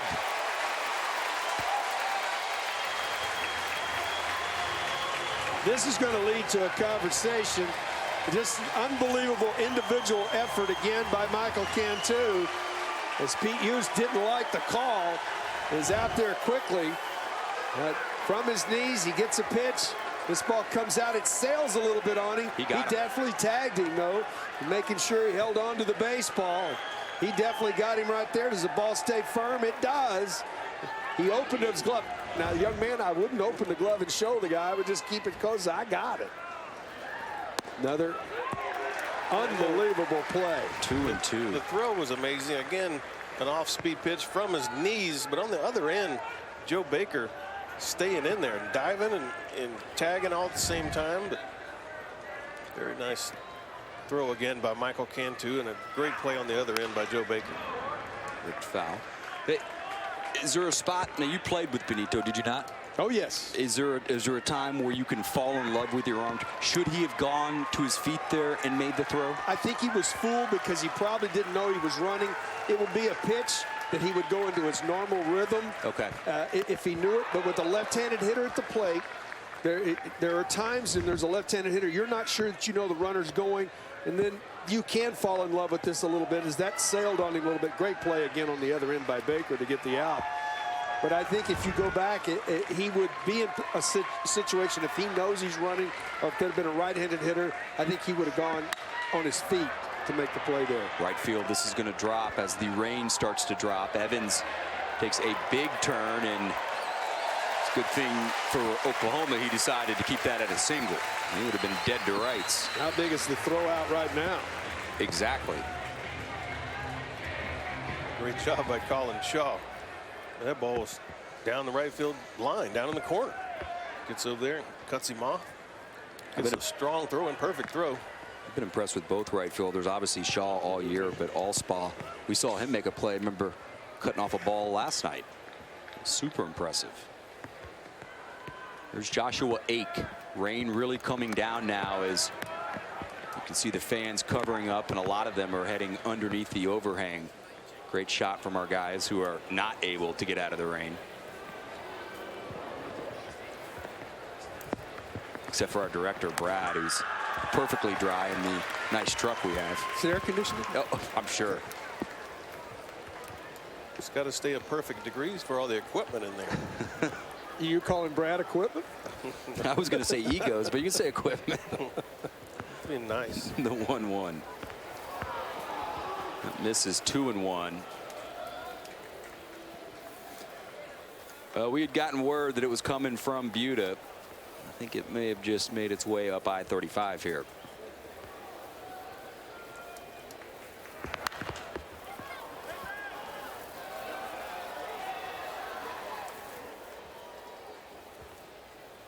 It was a great crowd today after a season high for attendance last night in the 3-2 Oklahoma win in 12. Longhorns with a 3 spot in the bottom of the 6th to separate here with a 4-1 lead. It's fouled back. Guys, you never want to say must win. I was thinking this morning how we could talk about this, and well, I think you and I both knew it's not over. it feels like it. But you need to find a way to win this ball game here today. You're in control of it. You're in control of it. Go ahead and finish it. Well, Ake's doing a nice job of staying alive. He scored the only run for Oklahoma back in the 3rd when he led off with a walk. He struck out on 3 pitches. Casey Clemens. This Oklahoma ball club's not going to lay down here. No. They're going to keep coming. You still have to get to the good part of their lineup. They're still going to get Carpenter, Allspaw, Aiken, Hermelin, and Noisy up.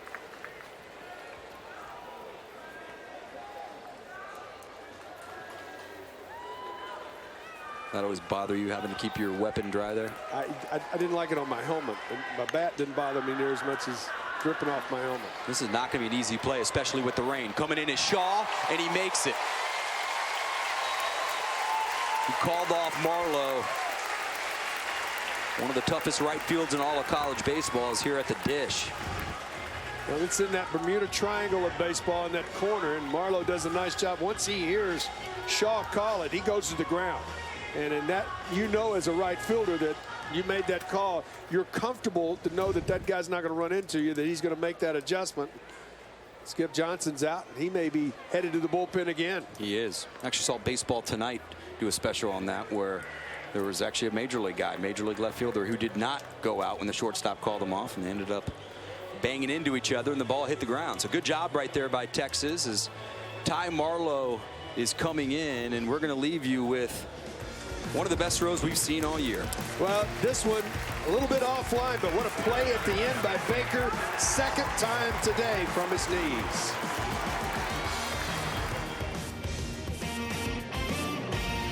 Ty Marlowe, the new pitcher for Texas, senior from Giddings, Texas. This will be his 6th appearance. He's a 4.00 ERA, 9 strikeouts, 3 walks. Facing Kyle Mendenhall.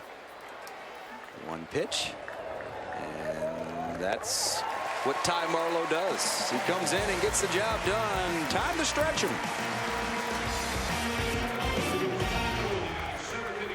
Stay connected. Quan Cosby played a little baseball himself. What a wide receiver. What a guy. He's worked for us here at Longhorn Network, singing "Take Me Out to the Ball Game." You see Bob Cole, the PA announcer, helping him out. And Quan knows he played with the Angels organization for 5 years. Now, Keith, you've done this. You've sang "Take Me Out to the Ball Game" 11 times at Wrigley. At Wrigley. What's that experience like as a Cub nerd? It's absolutely nerve-wracking when you can't sing a lick and carry a tune. It's not fun. Now there's a couple of times when I wasn't working. Now I did a lot of that as a broadcaster. Right.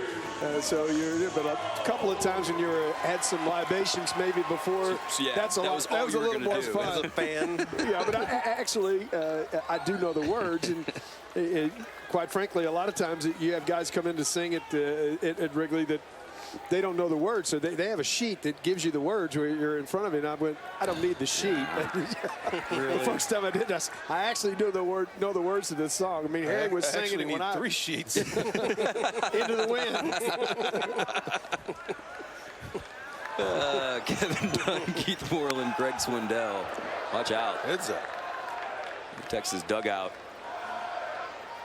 They're excited that the bats got alive, but not that alive. Well, you want to keep adding here. Don't take anything for granted. The Sooner Club is a good offensive club, and they'll have the top of the order in the 8th. So if you've got a chance to build, you want to build some momentum out of that 3-run 6th.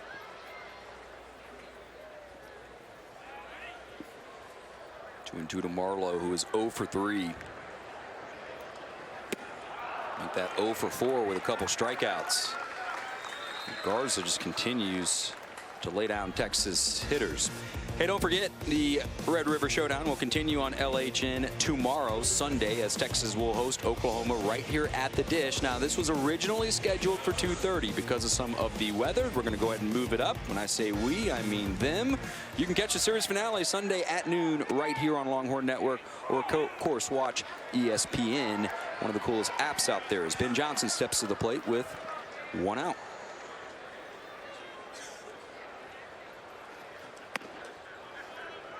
0-2.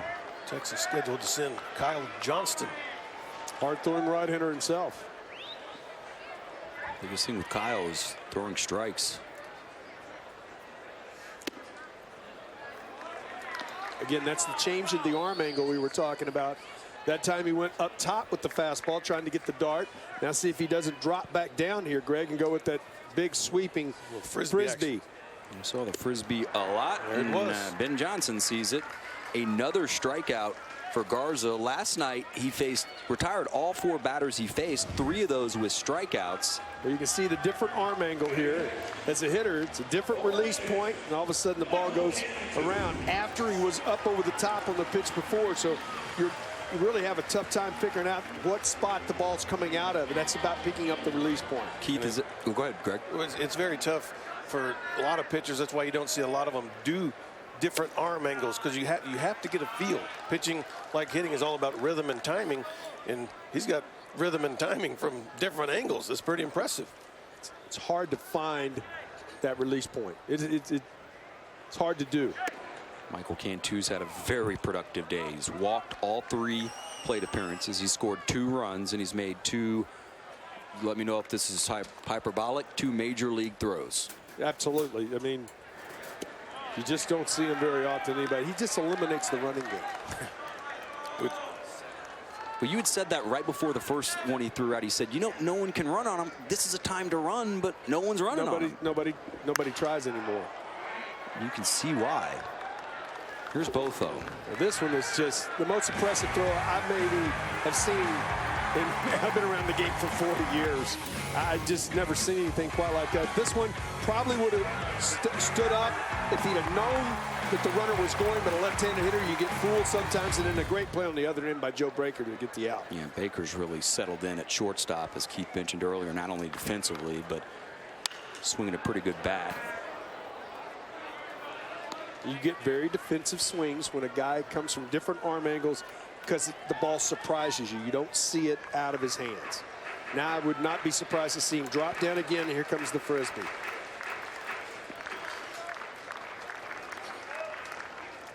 Two. Yep. Well, Garza Jr. strikes out the side. He has been lights out in Austin.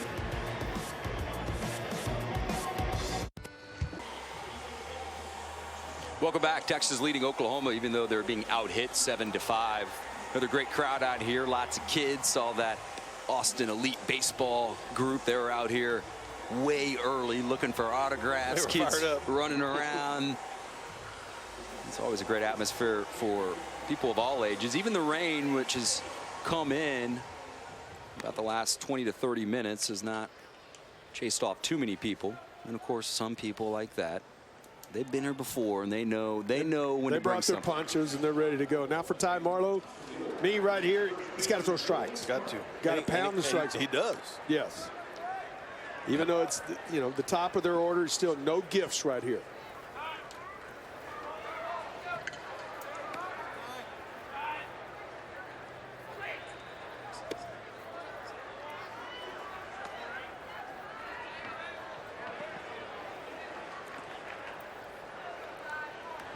To Colby Carpenter. Well, we talked about strikes, and he falls behind the first hitter 2-0. Almost got to take a pitcher down 3. Yeah, you're looking for base runners if you're Oklahoma.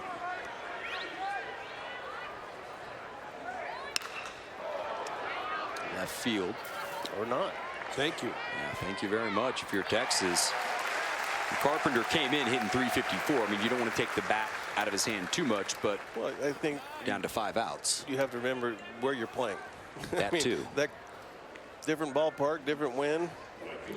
Maybe swing too Del low. Mitchell Park in Oklahoma, if the wind's blowing out of the south, that ball could have got out of the ballpark. That's what I mean.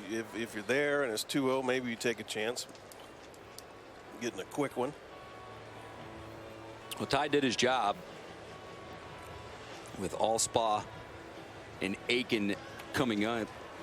You would expect Skip to go to a lefty, and he's going to as he goes to Kirby Bello.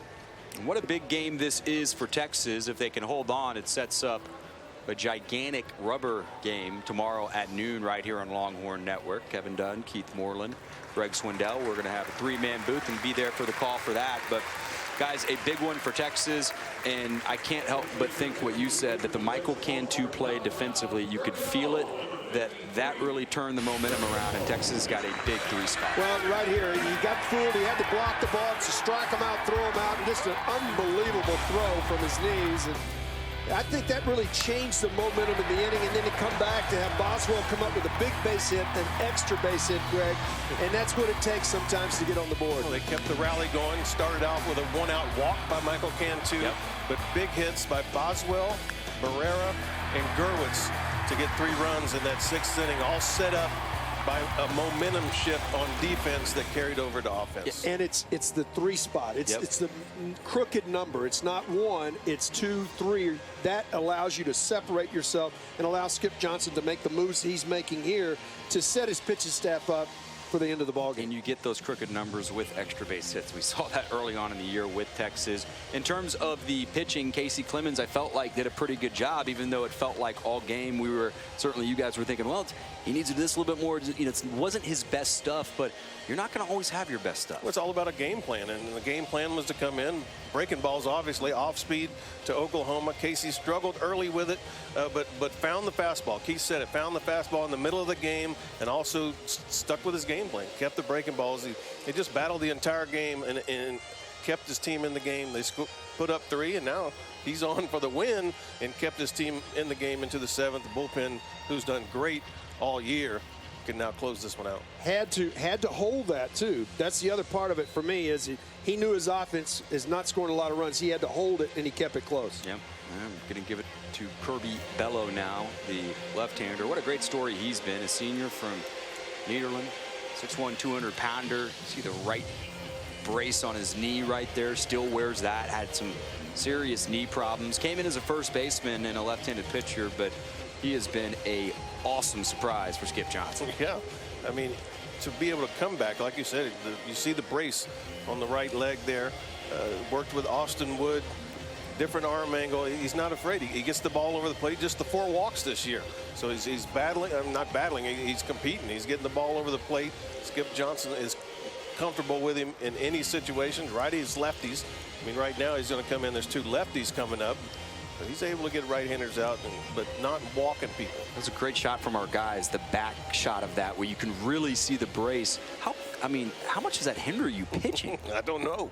I never wore one. I know, but you can at least imagine. Well, if you wear it all the time, I think, in the fall he wore it, so you get used to it, and now they're made so. They're conforming. They form your leg, so it's not like this big bulky thing that you're wearing. It fits under his uniform there. And how much pressure is on your land leg, though? Oh, that's that's the other part. It's on his front right leg, which he's got to land on, and he's got to put his entire body weight and the force of the delivery to the plate. I know that the hip.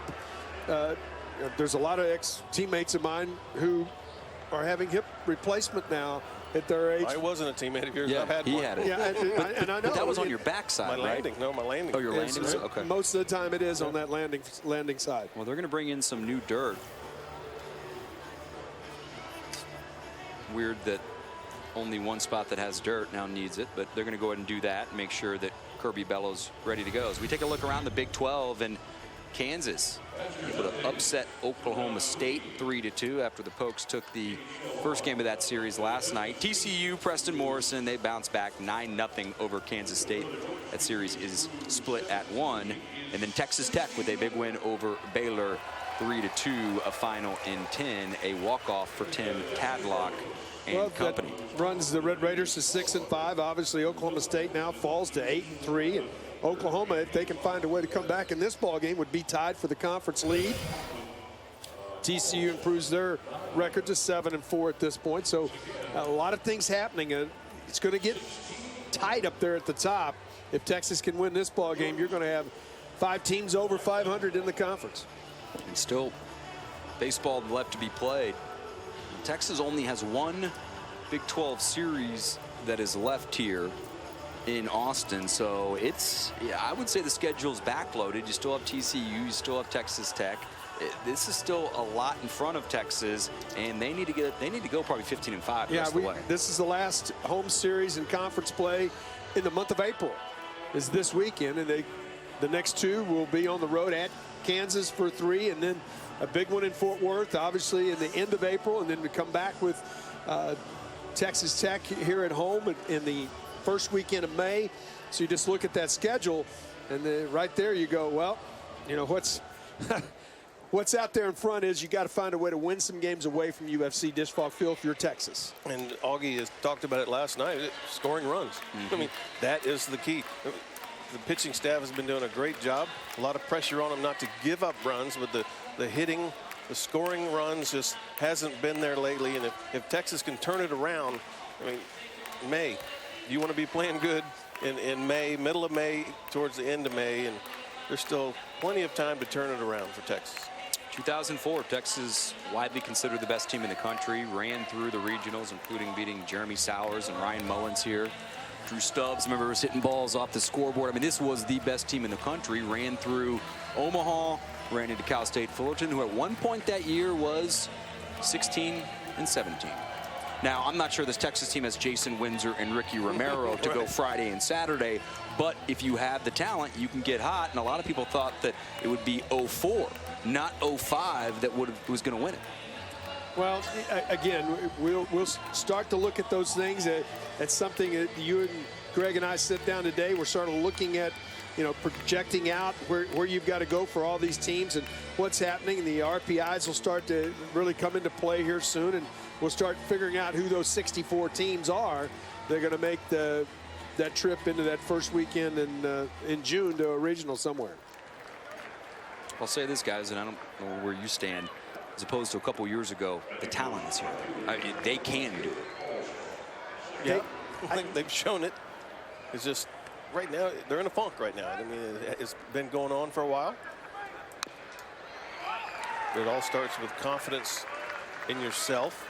Well, I think this conference, you just saw those numbers. If Texas were to win today, you're going to have 5 teams above 500. All 5 of those teams are going to be, as we saw last year, with 3 teams making their way to TD Ameritrade for the College World Series. TCU, Texas Tech, and Texas. Texas finishing the best, I guess you want to say, in terms of the final ranking. They finished 3rd in the country. They were the last team standing. Last team standing, Big 12 team standing. And you think about, guys, think about some of those Big 12 series, some of those big Big 12 series last year that we thought were must win or you got to win. And Texas did not come through a lot of those times. They got hot, though, when it counted. Well, they're pitching. I don't think there was a question that their pitching from mid-May on was exceptional last year. Chad Hollingsworth, Mo Coop, Yeah, all of them. Think about what that Texas team maybe could have done in Omaha if they would have had a Dylan Peters. And I remember that injury in Oklahoma City. That was devastating at the time, where you thought that was a big blow to this club. Yeah, and you thought there's no way you get to Omaha after a blow like that. Texas was able to. 2-2 to Allspot. It's going to be a tough play. Boswell cuts it off. Wow. Well, Brett Boswell, after the 4 games off, looks like a different baseball player.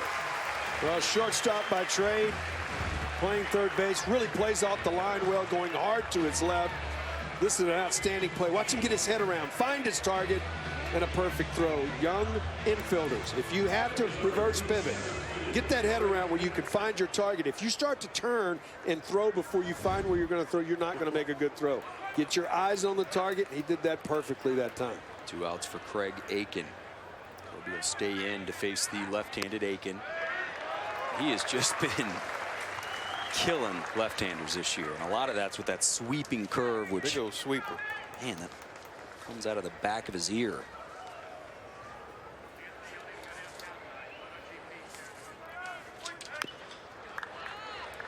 One thing you can't do if you're a lefty, try to pull that sweeper, you roll over it. Allspot did a good job of taking it the other way. But a great play by Boswell. Lefties are 7 for 33 against Kirby Bello this season. That's actually better than I thought it would be, and that's at the Mendoza line.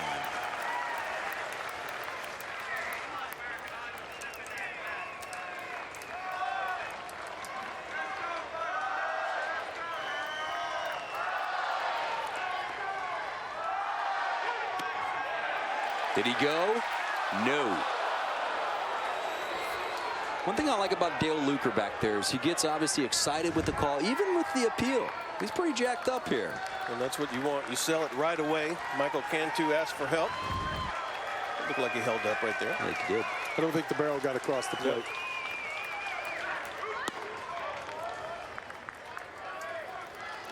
Greg does not look nearly as comfortable against Kirby Bello as he did against some right-handers. He started to offer at that and was head high.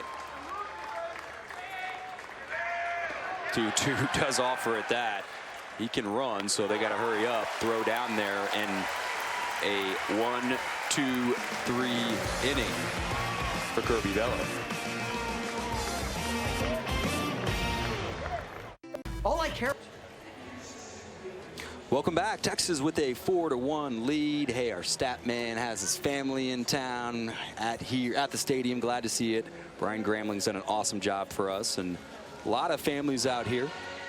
Brett Boswell's had a great day and really needed it. He's had the 4 games where he did not play and comes in and kind of tightened up a little bit, but defensively he's been good as well. Been very good defensively. It just seems sometimes if you just step away for a few games, I know he hasn't played in a while, but you give yourself a rest, get your mind back straight. Brett Boswell with 2 big hits today and a great defensive play right there. Making some adjustments. They've spent some time on his swing too as well, and it's paid off. He was moving the bat a little more, and you kind of talked about it. It looked Josh Hamilton-esque. It had a lot of flow to it. I like that. I thought it was moving, but his timing was off. And this is about getting his timing back. It's getting that bat level and limit the movement a little bit. Get him to the ball quicker. Timing has been there today. Walked in the 2nd, singled in the 4th, and tripled on RBI and come around to score in the 6th. Brought up a man's name earlier, one of the most quiet hitters I ever faced, Paul Molitor. Not much movement. None. And all of a sudden, pop. That's what, I mean, just very, very little movement up there. Like a snake almost coiling up and then striking. 3-2 to Boswell. Texas with a 4-1 lead. Strike 3. Caught him looking. I think he was dead looking off speed right there. This one just a more over the top two-seamer, get me over, right down the middle. Brett Boswell obviously guessing something else. How about OU? I mean, that's 4 in a row, and what, 6 out of the 7 hitters Ralph Garza Jr. has faced, counting last night. Yeah, I'd pull Garza and maybe give him a start tomorrow. He has been lights out against Texas. Retired all 9 batters, 7 of them via the strikeout. 7. That's Greg Swindell type stuff. Trace Barrera back up the middle. There's another guy it'd be nice for Texas to get hot, and he's got two hits in a row, including an RBI and 1 run scored. Well, he's good plate coverage there. What he has failed to me as of late, he's been one-dimensional hitter. The only pitch he can handle has been middle in, and today we've seen him take some balls away, go back up the middle. Better plate coverage in today's ball game. And 2 singles. Yep, good point. The swings the last couple of weeks, it looked like, I mean, every swing looks like he wants to hit it out of the ballpark. Lift and separate. Exactly. CJ Hinojosa got it started for Texas in the second. Fielder's choice. And here's a base hit. He's hit the ball pretty hard to left field. He was robbed of a hit by a nice play by Ake. Still got the RBI and now has a knock. He'd love to get a little bit of insurance here just to feel better going into that ninth, because again, this Sooner Ball Club can score. Hinojosa's first hit of the series. He's now 1 for 9. Bring up Colin Shaw. Colin's looking to get his first hit. Did walk his last time up, but average now at 218.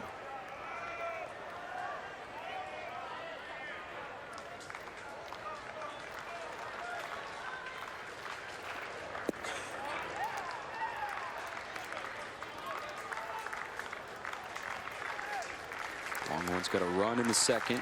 Oklahoma answered with 1 in the third. And Texas with a 3 spot in the 6th inning. It's been the difference. Texas pitching has been good, and Michael Cantu has just completely shut down their running game.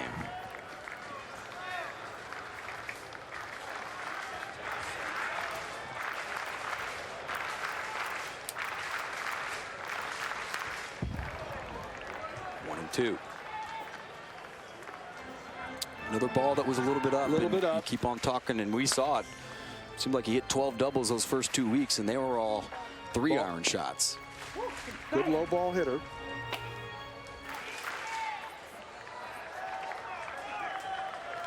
Like to win the inning. We talked about a lot of that on Tuesday about go ahead here in the 8th. You do have a 3-run lead, but find a way to win this inning. Put 1 on the board here.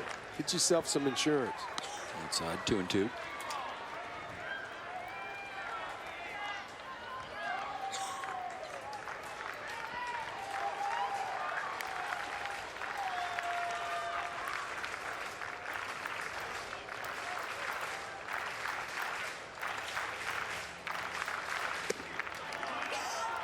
Count's full. He's able to coax a full count walk his last time up. Runner's not in motion here. Shaw gets down the line pretty good. It's tough to double up. You got Barrera at second. He's not run particularly well, and CJ at first. Inside step.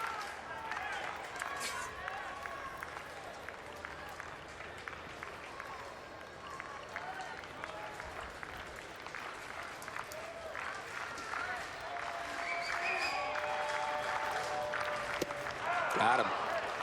Another strikeout for Garza Jr. That's a great pitch. Just dropped the breaking ball right on his back foot. Even though it's down, you swing over the top of it because of the change in momentum. The velocity's different. It looks like a fastball till right there, and you start the bat forward, and you're just right over the top of it. He's been away. Yep. Yeah. And now 3-2, he's going to drop that on you. Zane Gurwitz singled and got an RBI his last time up in the 6th. That huge 6th inning, which not only gave Texas 3 runs and the lead in separation, but got some guys who need that C word you talk about, confidence at the plate. Got him a little bit. Boswell, Barrera, those are big. Those are big going forward. See if you can build on that momentum today, the days they had at the plate. Gurwitz can find a way to get a hit here. It'll be good confidence building for him, too. 1-1. Showed you earlier the stance not as open. Greg, as a pitcher, does that tell you anything if a guy opens it up or closes it a little bit? It tells me he's struggling on finding something to work up there at the plate.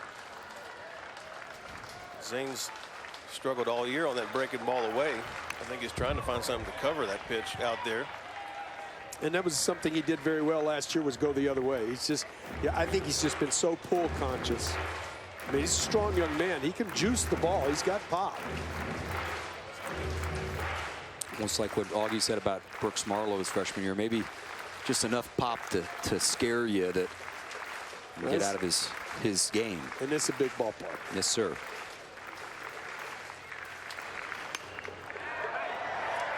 Fouls this back. Hermelin looks like he's going to have a play, and Anthony makes it. Well, Anthony's also going to lead off. Anthony, Hermelin, Noisy, and O'Brien, last chance.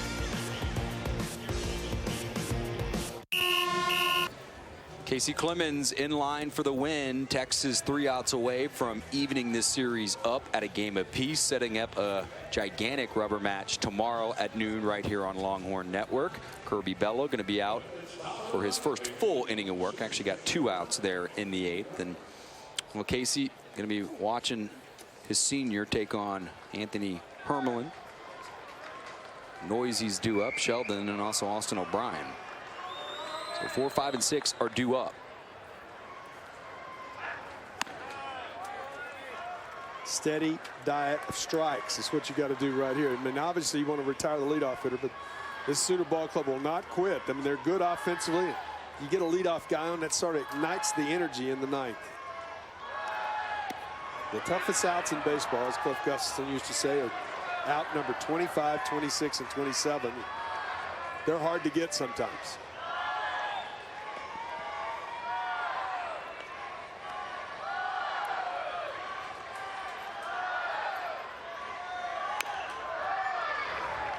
Low swings at that. We see the defense here, and we see this a lot, especially with the 3-run lead in the 9th. For people that are wondering, Brett Boswell's guarding the line there a little bit, but we can see the shortstop playing over more. The middle is more open. Why is that? We got a pull hitter up at the plate. And a left-hander facing a right-handed pitcher more times not. The breaking ball is going to be pulled on the ground. Obviously, we want to play no doubles with the 3-run lead. This is not hit well.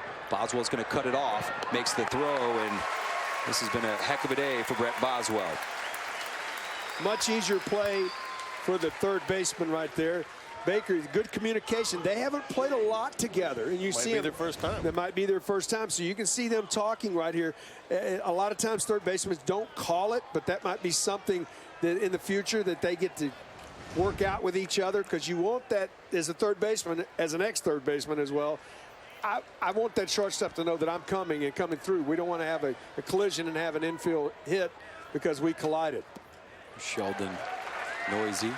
Well, as we just showed you, Boswell was guarding that line. He actually had to go a long way to cut that off. Good range. Very good range. Very close collision there.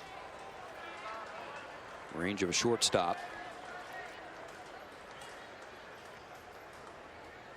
Texas really has 3 pretty good shortstops on this team in C.J. Hinojosa, Brett Boswell, and Joe Baker. Well, you recruit shortstops because they can play all over the place. C.J. DHing today.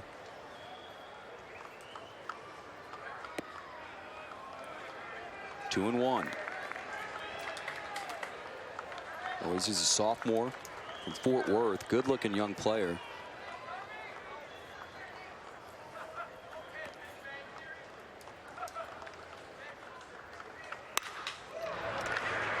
Baker stays down on it. Oklahoma's down to their last out.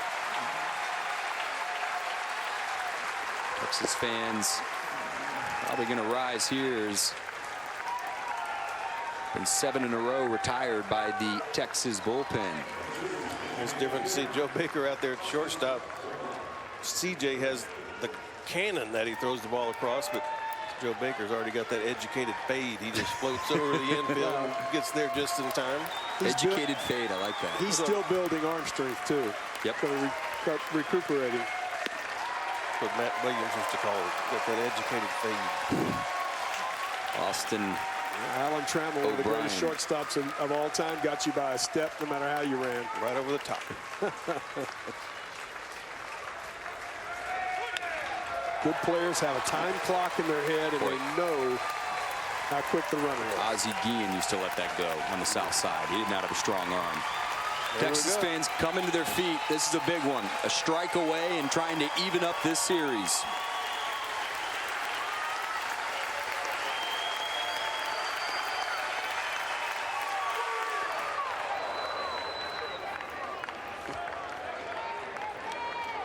They'll do it again. That's a senior veteran pitcher right there, 0-2. He's going to bounce. He's not going to get close with that breaking ball. He's going to bounce it. Let's see if he can get the strikeout. What a year for Bello. Really out of nowhere. Baker to his left. Can he get up and make the play? The tag, no.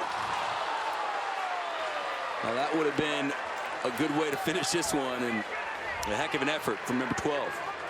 Impeccable defense today for the Longhorns, and this is another great effort right here. Going hard to his left, tries to get to his feet as quick as he can, and knowing that the runner, and he knew the speed, he knew he had to get up. That's going to get most of the folks, but had to get up, couldn't find his target, a little bit off the line with the throw as he tried to get up quickly. Good call. Tress was not able to tag him. You have to come off the bag there?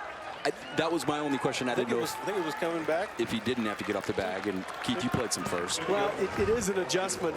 I'm not sure that he had to get up that time.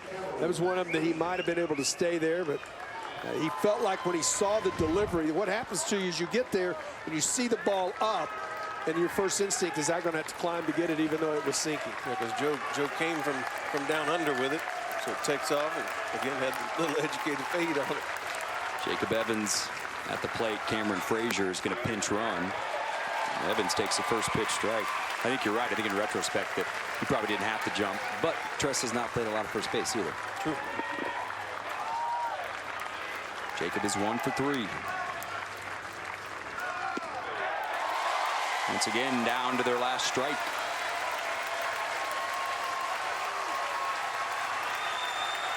Well, the crowd will let you know what happens here.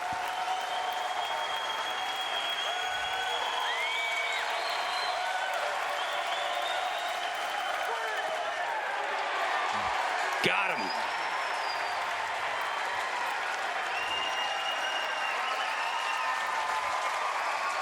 Ball game over with. Texas wins it 4-1. And the fans, I think, now just understanding that that was a strikeout, and the Longhorns win it. Well, I mean, a good game by Texas. A tough loss last night against this Oklahoma team, able to stay in the game, continue to battle, continue to take good at bats until they came up with the big hits in the 6th inning. All changed on a defensive play by the catcher, Michael Cantu, in my opinion. Changed the momentum of the ball game. It ignited the crowd. It ignited the Longhorns, who came back with a 3-spot after the play. And that separated the game for me. And I'm already getting tweets that young man better be on the SportsCenter top 10 tonight. He had a couple incredible plays and a big win for Texas. Don't forget, we'll be back tomorrow at noon. Big thanks to Brian Gramling, our stat guy, who does an awesome job, and our whole crew dealing with the rain. Much thanks to them. For our director, Brad Sheldon, our producer, Drew Irvin, and for Greg Swindell and Keith Moreland, I'm Kevin Dunn. We're going to leave you with the eyes. See you tomorrow at noon.